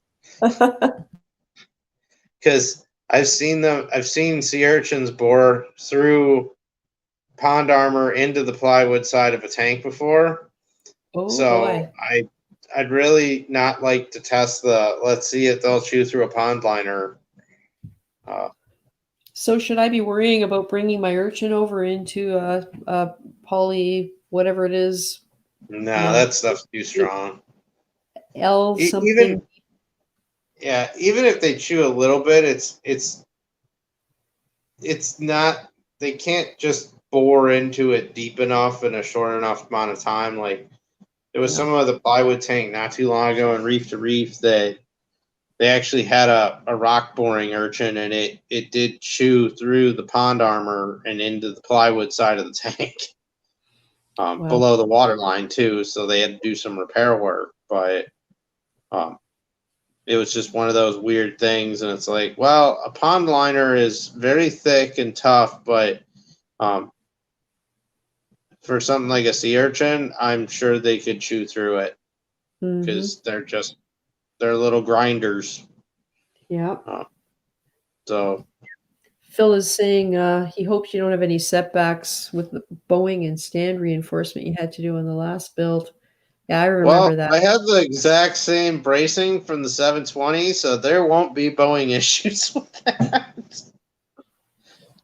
Oh, hey, that Marcus. is not a concern. Yeah. You solved that problem. And I'm not even worried about it on the 480 because that one had no external bracing, and this is a lot less pressure because it's only going to be like 22, 23 inches of water. So I'm not that concerned about it, especially since I've been running this temp pond for a few months. That thing hasn't gone anywhere. And this thing is the same thing. It's all studded out with 2x4s, and then they're going to be anchored into the old stand, or the sides. I'm going off the side and going to the floor, because if I don't, the glass is too long and I won't be able to fit it inside.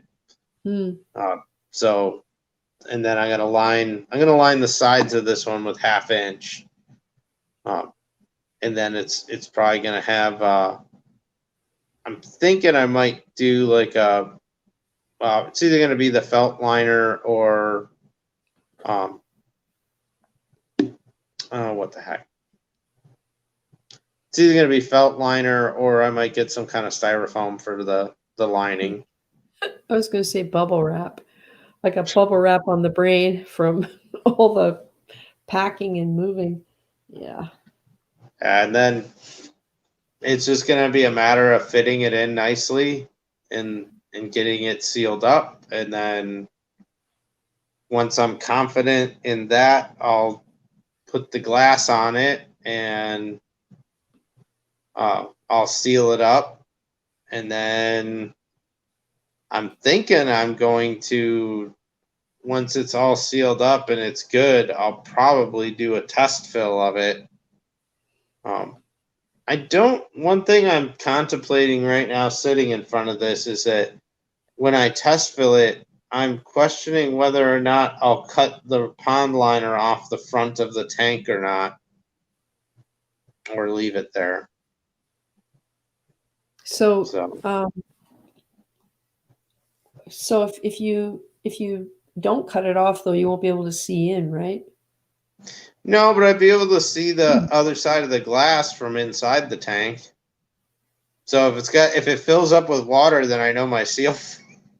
Oh, gotcha. You know what? That's what I could do is it'll test my seal to tell me if I have water leaking in there. Because it'll apply enough pressure to try and push that air out, or compress it enough to get a little bit in there. Yeah, actually, that would be good to know. Interesting. Yeah. But yeah, this tank, I'm not too worried about. And I know it's possible to do this because I've seen a bunch of places and people that have done ponds with windows in them. Right. And it's usually they're just doing some kind of gasket seal fit, and that's more or less a spaced silicone will act just like that. Yeah. So, and as long as I'm not trying to tear it away, it's not going to move anywhere. So. Oh, I look forward to seeing that. Oh, poor white man is here. No, I forgot to watch earlier. I was going to join and show you guys my new reef tank, but I got people coming over in 5. Oh, well, I'm really glad you took a few minutes to come and join us, poor white man. Yeah, and I guess this might be a good point to say the next stream will be January 9th, because I'm going to take the holiday season off and try and get myself organized. And in the end, I really did enjoy doing the move video. I'm always like, you almost get this feeling of euphoria when you're finished a video and it's published and it's all that work is done and then it's out there.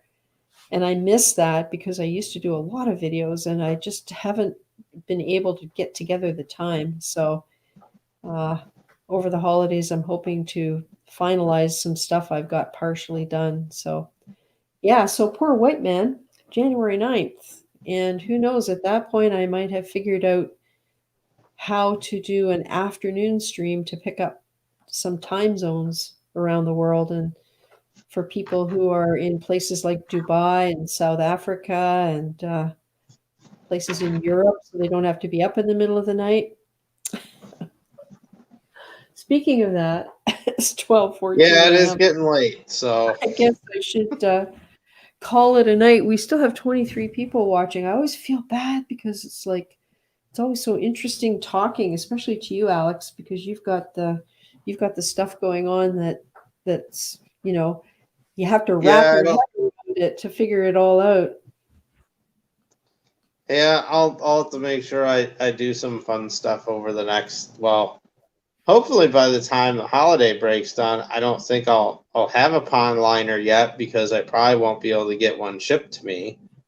But I'll see. There might be a local place I can go to too. I gotta try out. Yeah. So yeah, it's kind of fun finding all the local places. It's the same with us. We've been trying to spend money in the town that we're living in now. yeah, this one's a little further out for me now, but there is a pond place I know of that I could probably find out and be like, you guys got. I'm sure they got pond liner in stock because they do all kinds of giant installs. So, and they might be able to have a quicker supply chain than you could get if you got it shipped to you. and maybe even some good tips on how to secure the glass to the front of it so that I don't create a water fountain in my basement. Yes.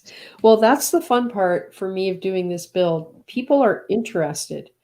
And so like the plumber wants to come back and see it when it's all up and running. The builder, like the actual owner of the company that built this house, wants to come and see this aquarium when it's up and running because like he's never run into this before. No one has ever apparently had this kind of work done in order to accommodate something like this. So I'm looking forward to when the whole COVID stuff is under control so that I can have like a little open house and all those people that, their efforts resulted in me being able to put this here, will get a chance to see what was the big deal about having to do all of this stuff. I'm going to just continue to have fun and not tell people what the displays are going to be like since I'm not even 100% sure. Yeah.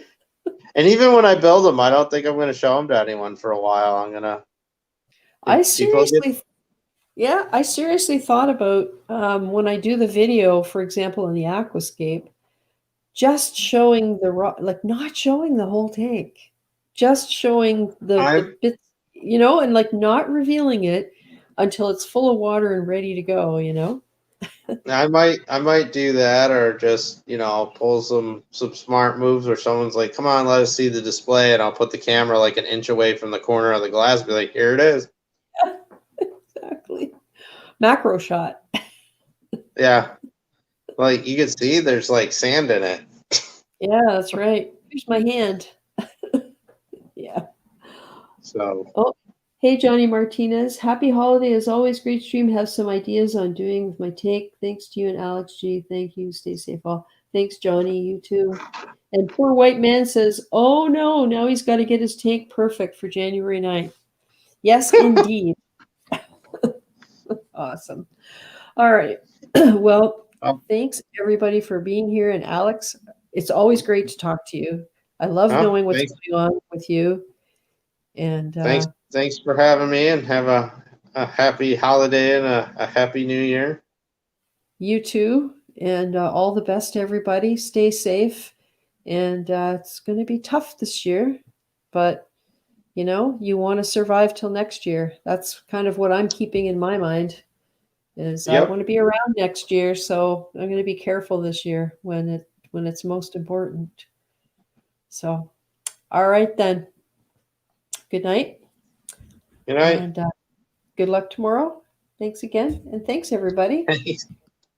And we'll see you in the new year. We'll see you next year. Sounds good. Good night. Bye.